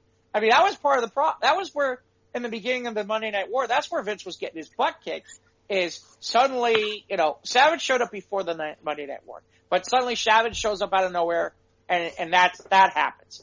And then, this whole thing happened. This thing happens where Medusa Michelli shows up out of nowhere. Suddenly, actually, I take it back. First, it was Lex Luger. Lex Luger showed up out of nowhere because his contract was apparently up, and suddenly he's on a pay-per-view over the weekend in the WWE, and suddenly on Monday there he is on WCW programming. I was like, what the, that kind of reaction. Okay. Yeah. And then you have this thing with Medusa where she jumps the thing in there, and then a little bit later, they signed Scott Hall and Kevin Nash, and as Mike alluded to, eventually Hogan becomes a bad guy, and we go down that road. But that for a while they were kicking the WWE's ass hard. And one of the reasons they kept doing it was they kept on pulling in talent, and they kept on making things that would happen, and people would be shocked. They brought the sensationalism to it, and that's what everybody goes gaga weenie on. The whole fact that you can bring the sensationalism to any of those type of events in such a way that it's just like, oh shit, we're making the numbers now, we're making the money now. And we're able to, And they did. They did. Oh my God, did they make money? And with this money, we can bring in the big fucking guns, and do all this shit. And keep in mind too, Ivan. At the time, WCW had Ted Turner. Oh, well, there you go. WCW had Ted Turner, and Ted Turner. Well, Ted Turner had the money. Okay. Well, not only that, but Ted Turner had a beef with Vince McMahon. Oh. Ted Turner had a beef with Vince McMahon. Okay. And Ted Turner, the only reason that did not end the way it could have ended is because Ted Turner sold the Time Warner. And suddenly everything, Time Warner kind of, that's why WCW died. It was because suddenly it became, it became their property. Franchise. It became franchised to that property. So after that, they didn't give a shit. So it's just like, but Ted Turner, because he had an axe to grind with Vince McNeil and Vince McMahon, not Vince McMahon. Vince McNeil. Vince McMahon. Sorry. Vince Motley McNeil. Motley Crue. Yeah. Okay. See, it's a music thing, but so Vince McMahon, you got this axe, this bone of contention, this axe to grind Well, yeah, of course I'm going to go ahead and do everything I can to kick old boy's ass and take names and do all this shit. Yeah, and I'm sure for Ted Turner's billions and billions and billions, because I mean he at one point in the 80s and 90s, man, he was just like the man who owned everything. I mean, I think he was in close proximity to Disney at that point when Disney was at its lowest point in the 80s.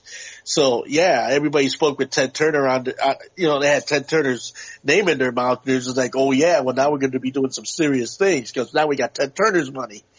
I mean. Well, no, keep in mind, it was the other way around. He sold out. He sold out to Time Warner. Okay. Time Warner bought him out. I mean, so Time Warner bought him out and bought everything that was Ted Turner with the exception of, I think, the sports teams. Right. So, I don't know how that went. Well, it was, but then, you got people with money like that, and it depends on their interest, and, okay, maybe he just like figured, oh, well, I had my phone events, people at Time Warner, they're gonna give me all of this money, I can clean up, I can write it off on my ledger, and all this other shit, and I don't have to worry about it anymore, or whatever. I gotta do shit. I think he got more than enough money from Time Warner that he didn't give a shit about Vince no more. Well, that's what I said. That's exactly what I said. He didn't give a fuck about just about the rivalry, and then when that ended, I was like, yeah. And then when that ended, it was like, so I did what I had to do, right? And I'm out of here. I got the money, so I help you. So some of that has to do with the fact that once upon a time, so TBS used to run what was called World Class Championship Wrestling, and it was they ran a Saturday night show, and it was a couple-hour show. Yeah. And originally it was a WWF show. It was run by Vince McMahon. And it wasn't NWA or it wasn't WCW. It was Vince McMahon's. And they ran crappy programming and Ted Turner got mad. So he bumped them off and he brought in Jim Crockett Promotions, NWA. And that's how that got life. That's how that got lit. Yeah. That's how the NWA, the National Wrestling Alliance, suddenly was getting national exposure, was because they were getting seen on the superstation on TBS at the time when, there was only a couple superstations, and so TBS was one of them, and they were on Saturday night. Well, Turner pretty much cornered the market at that point as far as what he was doing with that. Yeah, so that's the first time. But that's the first time look, otherwise it's okay. We're all talking about Hulk Hogan and we're talking about all that stuff. Right. TBS suddenly it's Ric Flair, it's Dusty Rhodes, it's, you get the idea. I mean, they became personality wrestling after that. And that's exactly what they expounded upon, that whole thing with, Southern style wrestling was a little bit different too than what we were seeing from Vince McMahon. Southern style, I mean, that's just a different animal. I mean, the closest is, when I was a kid. The fact that it was competition that Vince would not have allowed it to survive, and it did. Well, it didn't because of Time Warner. That's I think, I have to say that, with Vince, wasn't, his situation in the wrestling world wasn't too far removed from all the great black and white things we saw on Channel 26 in Chicago, with Dick the Bruiser and Bergana and, Mr. X and guys like that. I mean, but then. Yeah, but a lot of that was regional, and that's basically where Vince McMahon came in, dude. Yeah, he took all the regions and he got all the star talent from all the other regions and. Yep. And put them all in one big network. And right, but see, I think Vince kind of was still, kind of in some ways, not every way, but in some ways he was antiquated in his presentation of his wrestlers and such, where here's you got the NWA coming in, with TBS and with the big guns and the big money, and then they could go ahead and do the flash and dazzle. Yeah, but they don't, that doesn't happen until the late 90s. Yeah, when Vince started was the early 80s when he put together the WWF. We're talking. Yeah. Yeah, but I'm just talking lineage, and and again, you got several different people coming in with several different ways of how to present your wrestlers, and I just think that Vince didn't do as much as he could have done. But he didn't have to. He's making at the end of the day, they're a $1 billion company, Ivan. Oh well, yeah, I know it's a $1 billion company and everything, but then see, you got the $1 billion company, and then you got the company with the $1 billion. So it just what? Yeah, but in the end, he won. Well, yeah, he did. In fairness, I will say this: in recent years, there's starting to be some competition again because there are some things that in recent years they've gotten complacent and they have done a lot of what you're talking about. At the time that you're talking about it, though, they weren't nearly as complacent. As they are now. Now, quite frankly, they're, suddenly, the irony is it's funny because TNT decided it didn't want to be in the wrestling business anymore Warner didn't want to be in the wrestling business anymore. Here's the irony. What is it? I mean, 20 something years later. And now they're back. Now they have AEW, and it sounds like they're going to have a second AEW show. And I don't know. I mean, again, to me, I laugh because they're getting people to watch that show. But at the same time, I got to be honest. I'm not one of them. I have not. I don't know. Okay, I get bored. I get bored by it. How good could it be now? With what's going on in programming and in society now, that is just everything is just it's such an eggshell walk, and how do you bring that type of straight in your face, over the top type of entertainment to an audience that has not aged within the framework of what has been done in the past? And I mean, how do you translate that into the now is what it's interesting. Well, have you watched the product in recent years? In fairness, some of the product's pretty good right now. In fairness, some of the wrestling itself right now is quite good. At the same time, there's certain things that I look at about what they do and how they do it and some of the storytelling aspects that I feel like they do a poor job at. But do you see in the near future, the cage matches? Do you see the above the still have those? Yeah, it's just more geared. Just obviously, the wrestler's safety is much more in turn. It's obviously what happened to Owen Hart? God rest his soul. Owen Hart, the Owen Hart happened thing. There's certain matches that aren't going to happen. You're not going to see. Well, I take it back. At least WWE, it's interesting. I didn't see it. So AEW had some sort of match that they called Blood and Guts. I don't know what the premise is. I didn't see it, but I know this. My understanding is that WWE has seen it, and their reaction is, we don't ever want to do a match like that because they were horrified by some of the violence and some of the things that were involved with it. Right. At the same time, again, are there things that I think that they could do better with the shows that I've seen in the WWE? Yeah, they could be. There's no question of that. And then here's my other question to that too. Okay, now you got the demographic. There's the word I was looking for earlier.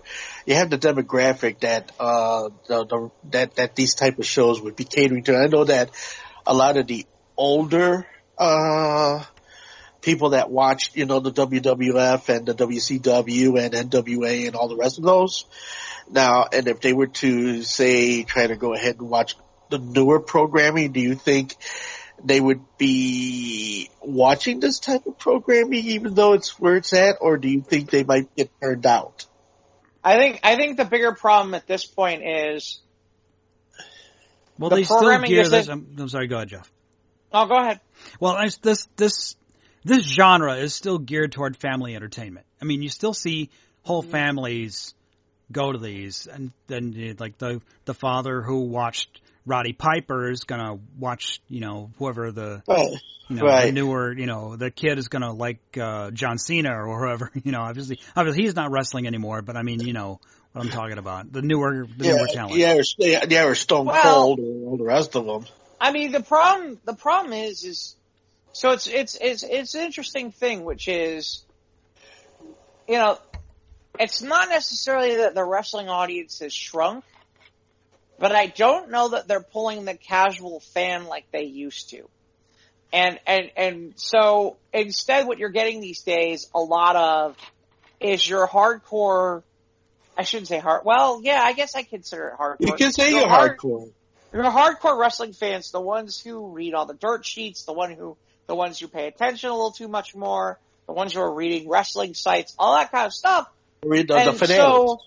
And so it's interesting because as we've had this conversation before, one of the reasons why I've been kind of enjoying the fact that there isn't fans is because while I don't necessarily agree with everything that the WWE has done in the last 10 years or so with some of their programming and some of the choices that they've made, the fans show up and they just start hijacking the show in terms of what they're going to cheer, what they're going to chant, what they're going to do, how they're going to do things. And I get it, but my reaction is then why'd you pay to go to the show? Right. Why'd you go to pay to the show? Because really, in reality, if your answer should be you shouldn't pay to go watch the show. And instead you paid money. And the problem becomes, if you've got kids and you're trying to do stuff, you got the kids who are there with the John Cena stuff, and then you've got some asshole yelling, "Fuck John Cena," you got a problem. And that's been part. Well, I mean, that's. Well, I think that kind of goes across the board. The whole good sportsmanship type of thing. Same thing with baseball and all the other. And all the rest of arena sports, you get that. I mean, that's the other part that I kind of laugh about is. Which is just shit, really. The other problem is you've got these internet wrestling people who, like, for example, there was a couple times where I would watch WrestleMania. And there's some people who are wrestling John Cena, and they're talented guys. But at the same time, it was funny to listen to people who are casual wrestling fans who are just watching WrestleMania. They're like, so why is the fat guy with the beard fighting John Cena? And I'm kind of laughing because I'm like, I can tell you all the answers to that. But that also answers the question when those hardcore fans get mad when John Cena wins. Because it's like the answer as to why John Cena wins is because the casual fan doesn't know who the fuck the fat guy is with the beard and doesn't know that that's Bray Wyatt, and Bray Wyatt's a very interesting character because the WWE hasn't done a good enough job promoting Bray Wyatt. So there's your answer. Right. There's your answer. That's why John Cena is going to continue to win. Because that's where the money is. John Cena's where the money is. But the hardcore fans don't realize that. The hardcore fans are like, I'm tired of John Cena. I'm tired of John Cena. When are we going to get something else? And the problem is, there isn't anybody else to get, because right now, you've not done it. Just like, they painted themselves in the corner of Brock Lesnar, which is great. You brought in Brock Lesnar and he destroys everyone. Great. Who's going to fight him? Who you got left? Who's credible? Who's going to be Brock Lesnar? Who's going to match his popularity? Who's going to pay that kind of money to It's not even popularity. It's not even popularity. When you have him destroy... It's about the money. Well, but here's the thing. If you're going to have him destroy certain guys, then how do you exactly expect me to be willing to buy certain people as being credible to fight Brock Lesnar? If you're going to have it where, if you already know he's going to get creamed. Right. I mean, like, there's certain characters where it's like, okay, congratulations. You basically made it where if we don't have some guy who looks like a giant behemoth guy, there's no way that person's got a shot against Brock Lesnar. None. Right. And that's just, and that, I get it, but at the same time, it's like, okay, then you're not telling good stories anymore. I mean, my favorite is they spent a couple years where every time it looked like Roman Reigns was going to take the mantle, they decided to basically shit all over him and let Brock Lesnar win again. And it's like, okay, you can't keep doing the expectation you end up going with this expectation, and then you come back with, we already know who's going to win this, so why buy into it?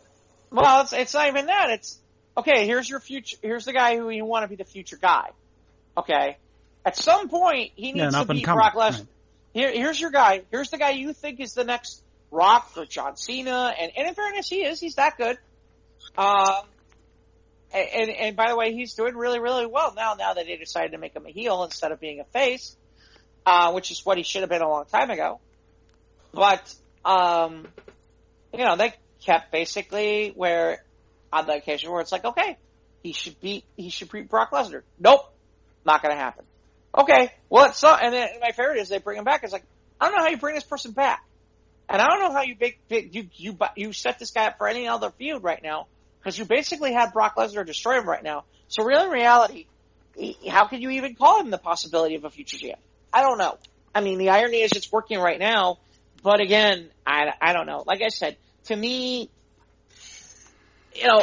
in fairness, I shouldn't say anything because Vince is making a lot of money. He's made a lot of money with all the different stuff that he's done. He's got that big deal. He's got that big deal with NBC, Comcast, Universal. Yep. That big deal that they worked out. That's huge. Okay, that has them on Peacock. They worked out that big, huge money deal with Fox because they got SmackDown on Fox on every Friday night. So, I mean, really in reality, they're, for all the stuff we're talking about, they're making, and for the fact that they don't get nearly the kind of numbers that like they used to back in the day for the Attitude Era. At the end, and the funny part is they continue to make it sound like, well, there's more channels, there's more people who are watching things on YouTube and stuff like that. They keep making all these excuses. In the meantime, if it was must see, people would show up and watch. Well, yeah, it's true.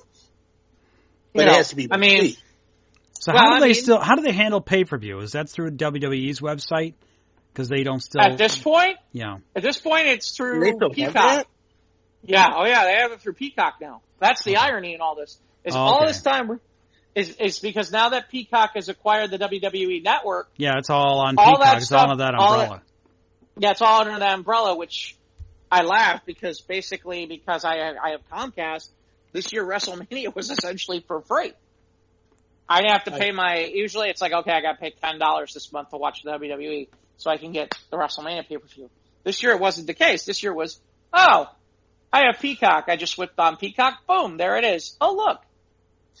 And I get it for nothing. Well, I don't get it for nothing. I pay for Comcast, but. Yeah. Well, next to nothing. Right. So, what other news we have? We've lost Tawny Kitaen. Is that how the last name is pronounced? Tawny Kitaen, yeah. Yep. Wasn't she one of the very last angels on Charlie's Angels? No. I thought she was. No. Bachelor Party. It was an important movie in my life. Bachelor Party. She was part of the WKRP revival. The big thing is... It's funny, speaking about WKRP. I mean, I saw the original series. I never did catch up with the revival. I mean, how many seasons did that run? Like what, 1-2 seasons maybe?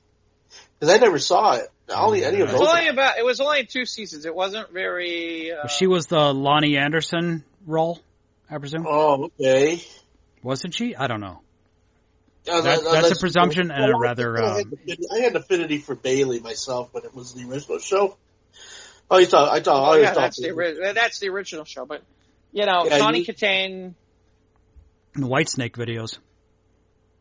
Yeah, but that was where I was going to go, which is the videos. Yeah, the videos is kind of. Yeah. Okay. I'm sure she sold a lot of posters in the 80s too. I'm sure. Yeah. Like I said, I'm trying to look real fast just to see what. And I think she was married at one point to. At one point, I think she was married to. What's his name? The pitcher. The who? The pitcher from one of the pitchers from the. What's his name? Chuck Finley. I think he was a pitcher for one of the Major League Baseball teams. Oh. But and I remember. Well, the reason I remember this is because they got called for domestic abuse. And it was her beating the crap out of him. If I remember correctly. I think you're right. I'm sorry. We forgot the obvious one, which is that she was in the Hercules series. Oh, she was in the Kevin Sorbo. Okay. Yep, she was with the Kevin Sorbo Hercules series. She had a recurring role or what?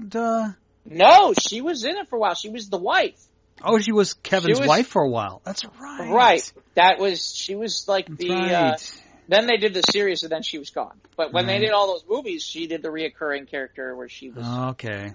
It's funny. She's like a B movie queen. She's got like she's that. Done lots of. You got to pay rent somehow. Something with Roddy Piper. Was she in? Was she in They Live? No, something called Dead Tides. But there's a picture of Roddy Piper in it. Oh, I didn't know Piper was in another. And Piper's been in a bunch of. Let's see, what else did she do? So they list KRP. They list. Wow, she was on Santa Barbara. Eek the Cat, really? Who? What's she doing on Eek the Cat? I guess he was doing voiceovers. Yeah, maybe. I guess so. Yeah.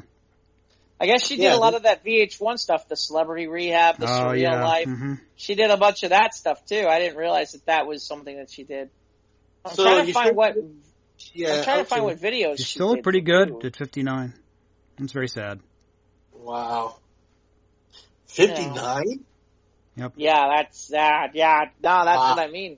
It's like, oh boy, really? 59? Holy cow! Wow. Is it bad that when I think of her, I keep thinking about that Bowling for Soup song? Bowling for Soup.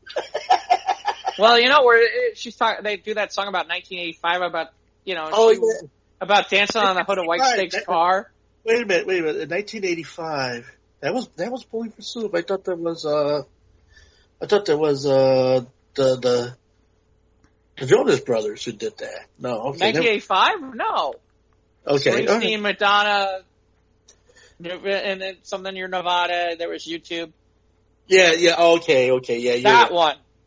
Okay. And she was a swimsuit model, right? I think so. For Sports Illustrated? I think she did Playboy. Did she come out in Sports Illustrated?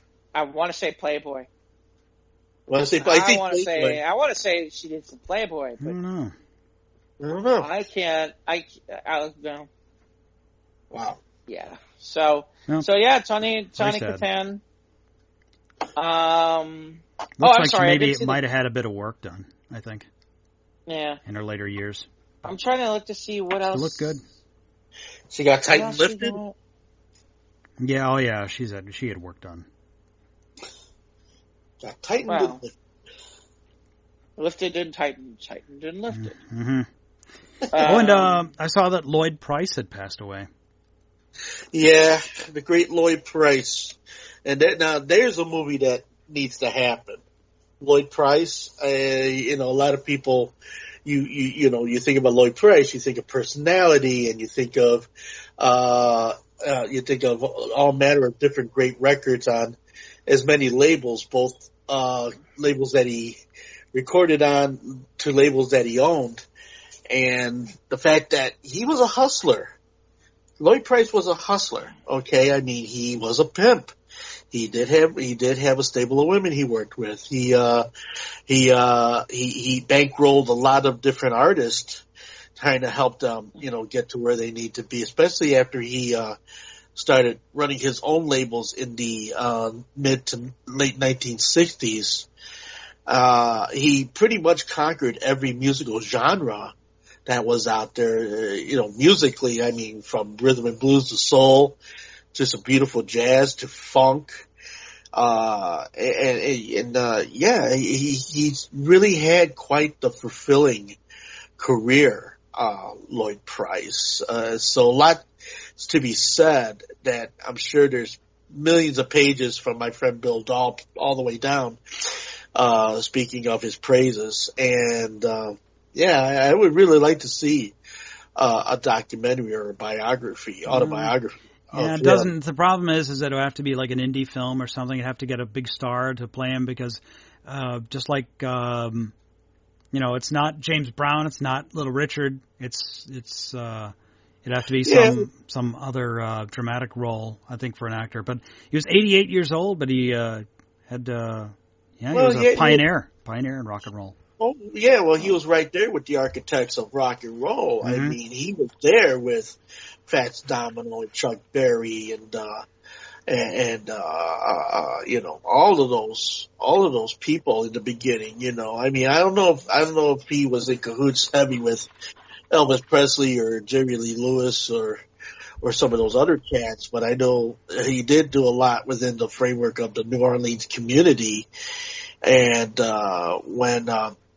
and then, you know, when he came out with Stagger Lee, which was a huge hit, not once but twice, a lot of people, you know, I've got that song on a CD somewhere. Yeah, the Stagger Lee, actually two versions. The slower version had a line that was later omitted in the faster later version of the song, and basically Stagger Lee was a workup on a 1930s tune called Stack of Lee, which a lot of the same words appear in the later versions, but it was a lot more vulgar and a little more bloody in its original thing. I mean, Lloyd toned it down quite a bit, but in the first version it still had some of its bite. But when the second version came out, it was just like ABC Paramount was just like, oh no, I don't think we want to, you know, put that line in there, shot the hole right through the bartender's glass, shot the hole through him and then through the bartender, broke the bartender's glass. You're kind of like, ooh. But he had a very fulfilling musical life, and my understanding was he was still very much active till the end. And so it would be interesting to see a movie on him. Well, maybe someday. I mean, that'd be kind of cool. I mean, I saw the James Brown movie. I thought that was very well done. Same actor that did the James Brown movie did the Jimi Hendrix movie, which for me was just a little bit too flowery, a little bit more along the lines of his love affairs and things than actually his music, which I wasn't really too keen on when that was released. But yeah, it would be interesting to see what they do then. Then noticing that a lot of music movies are starting to come to the fore. I mean, the United States against Billie Holiday, which I yet to see, but yeah, I've heard a lot of good things about it. Ma Rainey's Black Bottom, which kind of got trampled on at the Oscars, which I still shake my head over that. But yeah, that would be really cool. So, there's my little part on that. Guys, anything else? Well, I mean, the only other thing would be, so it's interesting as we go to this. So I guess the Hollywood Foreign Press Association is having problems complying in terms of some of the things in terms to make them a little bit more diverse. And as a result, I don't know if you saw this or not, but quite a few studios have decided that they're not interested in doing anything with them this particular year, including NBC has announced that they will not be airing the 2022 Golden Globes. Well, because of the lack of diversity in the film and television? Because they're the lack of that they're not able to move fast enough in terms of what they're trying to do in terms of the Golden Globe, the Hollywood Foreign Press, in terms of what they're doing in their organization. That it's not moving along fast enough. I mean, my understanding is too, like, it's to the point where, and Tom Cruise rarely gets involved in shit like this. Tom Cruise supposedly returned both of his Golden Globes to them. Wow. Which seems kind of surprising. I'm curious to see if that's a loophole where the Golden Globes can go somewhere else as a result. But some of the others who were, although it's interesting, because, like, the other names are not exactly small names, where it's like, I want to say it's like Netflix and some of the others who are like, yeah, I don't think we're really willing to. I mean, it'd be interesting next year in the winter time because really that's the start the award of season. Award show. So what happens? What happens when that's no longer there? And in fairness, I mean, I don't know if I haven't heard these stories or you have either, Mike, but there's always been stories out there about the Hollywood Foreign Press. It's not all that Hollywood and not all that foreign. and that they're kind of shady. And that's always been out there about the Hollywood Foreign Press, that they're not exactly, how can I say, that they always were, because they got the show and everything, that everybody thinks that they're a big deal, when really in reality they're not that big of a deal at all, and they don't really have that much clout, and they don't have that much power, and that they don't do much, and that there isn't much to it, and it is kind of shady. There's always been. Do you think it's just basically the ornament on the automobile? Is that what that is? I mean, it's just. Yeah, the name recognition of the award show. Yeah, I think it's more that they're the award show than they are anything else, and so we'll see. I'm curious to see how that all works out. The only other things I can think of is, they've got this. There's all this talk about that basically. So they're in the process of creating a Superman, and that they definitely want there to be the next that Superman's going to be black. And they want a black director to direct it too. So it'll be interesting to see where that goes. I know. I'm down with it if it's a good Superman I'm okay. story. I liked the Krypton arc where it was on Krypton, and then they didn't go anywhere with it. Obviously, they canceled after 2 seasons, but would like to see in that angle. So yeah, I'm all for another Superman story. Well, I mean, again, that's the part I always laughed about. To me, is it's like, if you're gonna go this route, there's a part of me where there's 2 sides to this, which is one, it's not like they're not gonna. So basically, we're getting Clark Kent. It's not like we're getting a different character entirely to be Superman. We're still supposedly getting Clark Kent. So to me, there's that. But there is the other side of it where I have heard this argument too. Like, for example, DC owns Milestone, and Milestone has a character named Icon that's kind of, how can I put this? He's kind of the black Superman. And DC has access to that. And they could make an Icon movie. They choose not to. Because nobody knows who Icon is. Exactly. That's your real answer to the question. Yeah. That's your real answer to the question, but it's unfortunate. Because there's a lot of stuff like that where they could make this movie, but they're not because, Because of the ambiguity of it. Of the character. Well, it's not so much the ambiguity, it's the fact that it's like, who's Icon? I don't know who that is. Again, that's what I mean. It's just like, Icon, who the fuck is Icon? And you just I think maybe at this point in time we can get like a Netflix movie or a Netflix miniseries or something. Which, if it's going to be that would make a great springboard to a movie, no? Well, again, if it is, that's an HBO Max show, because again, we're talking about DC. Right. So that's an HBO Max thing, and so we'll see if that ever happens. Again, there's also the fact that they have to pay a few people that I don't know how much they want to pay people. Right. I'm trying to think of anything else of note. I can't think of anything off the top of my head. I mean, we talked early about the Venom trailer. Yeah, and we did. And last week was we recorded before May the 4th, and one thing I didn't know, well, 2 things I didn't know, was that Morse Day was approached for the role of Lando Calrissian. God, Morse Day in the Nights? Wow. Morse Day in the Time. Morse Day in the Time, my friend. Morse Day in the Time. Okay, sorry. Sorry. But not as Gladys Pip. That would be cool.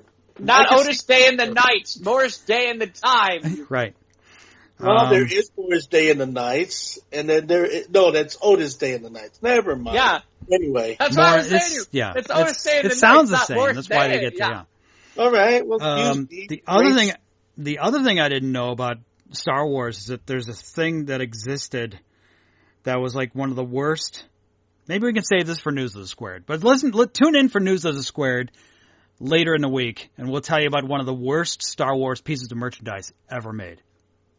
I got two good stories for News of the Squared, by the way. All right. I got 2. I mean, not like news stories, like 2 good stories that fall into News of the Squared kind of stuff that happened this past week that I think. I think we'll get it. You'll get kicked. But I think both of you saw them because I put them both on Facebook. So I think both of you caught them both. All right. Well, I know I tagged both you and Ivan to one of them. about some hold music that I found. I think. Yeah, that was a music as hell. All right, but we'll talk about it. We'll talk about it the other show. Do we have anything else before we can head out? No, I don't. Ivan, so you're not spinning online this week at all? No, not at all. Oh, okay. No spinning for a little bit. Okay. The babies have all got to get packed up in the crates and everything like that. But I do have one date that I'm going to do, and that's May 31st. And that is the Motown train on the new spinning wheel. I'll be with It's on Facebook. That'll be on Facebook, Facebook Live, and me and Jimmy Temple and the rest of the gang over at the New Spinning Wheel going to be bringing you everything that is Motown and more. So hope you'll join us there, May 31st, and it starts at noon Central Standard Time at 6 p.m. United Kingdom time. So that's the only commitment I got going on right now. I might pop in every now and again, but that's just unscheduled and just random stuff. So, aside from that, nothing in the permanent situation. Also, I've been in the talks with, Zesty, and I might be, starting up the Sunday, stuff for, the arcade, but that won't be until the fall. Oh, okay, that's a ways off then. Not the ways off then. Yeah. So okay. That's it. Yeah. Jeff, you got anything going on this week? We took a week off from Sunday Night Stories this past week, but we will be back this Sunday on Sunday night. I am competing in the District 30 Toastmasters Conference over the weekend in 2 different contests. So hopefully, cross your fingers. We'll see if that goes well. I will cross my fingers and toes and my tentacles. That man sounds painful. Your tentacles? What are you, Ivan the Octopus? Yeah, he's Ivan the Octopus. I wanted to see what he was going to get there. Okay. Yeah, man. Put them in your 1-liter pockets. Yeah, babies. We're on Instagram and Twitter at SOTRT Podcast. We're on YouTube. Click the bell, subscribe, when you get new content. We're obviously on Facebook. Follow us there for our side hustle, News of the Squared. And, of course, download the show on your usual podcast hosting platforms, Google, Apple, Spotify, Anchor, and a few other smaller ones like, Bullhorn and Overcast, some of the smaller, lesser-known podcast thingamajobbies. And, of course, email us at sotrtpodcast@gmail.com. Well, and it's possible we might be someplace else. Yeah, and down if you're the road. going, we're working on getting to Clubhouse. I got to get all the things plugged in. Clubhouse. We might actually have like audience and shit now. Whoa. Audience I know, and like shit. live people. Wow. Audience? You mean listeners? No way. Yeah, like live Oh my people. God. Get out of town. Shut the front door. Wow. All right, now shut the door for episode 147. Thanks for listening, everybody. Hey, thanks for coming with us here. We'll catch up with you next time. And don't forget to catch up with News of the Squared later in the week. Hope to see you or hear from you again very, very soon. On behalf of all of us, have a good one.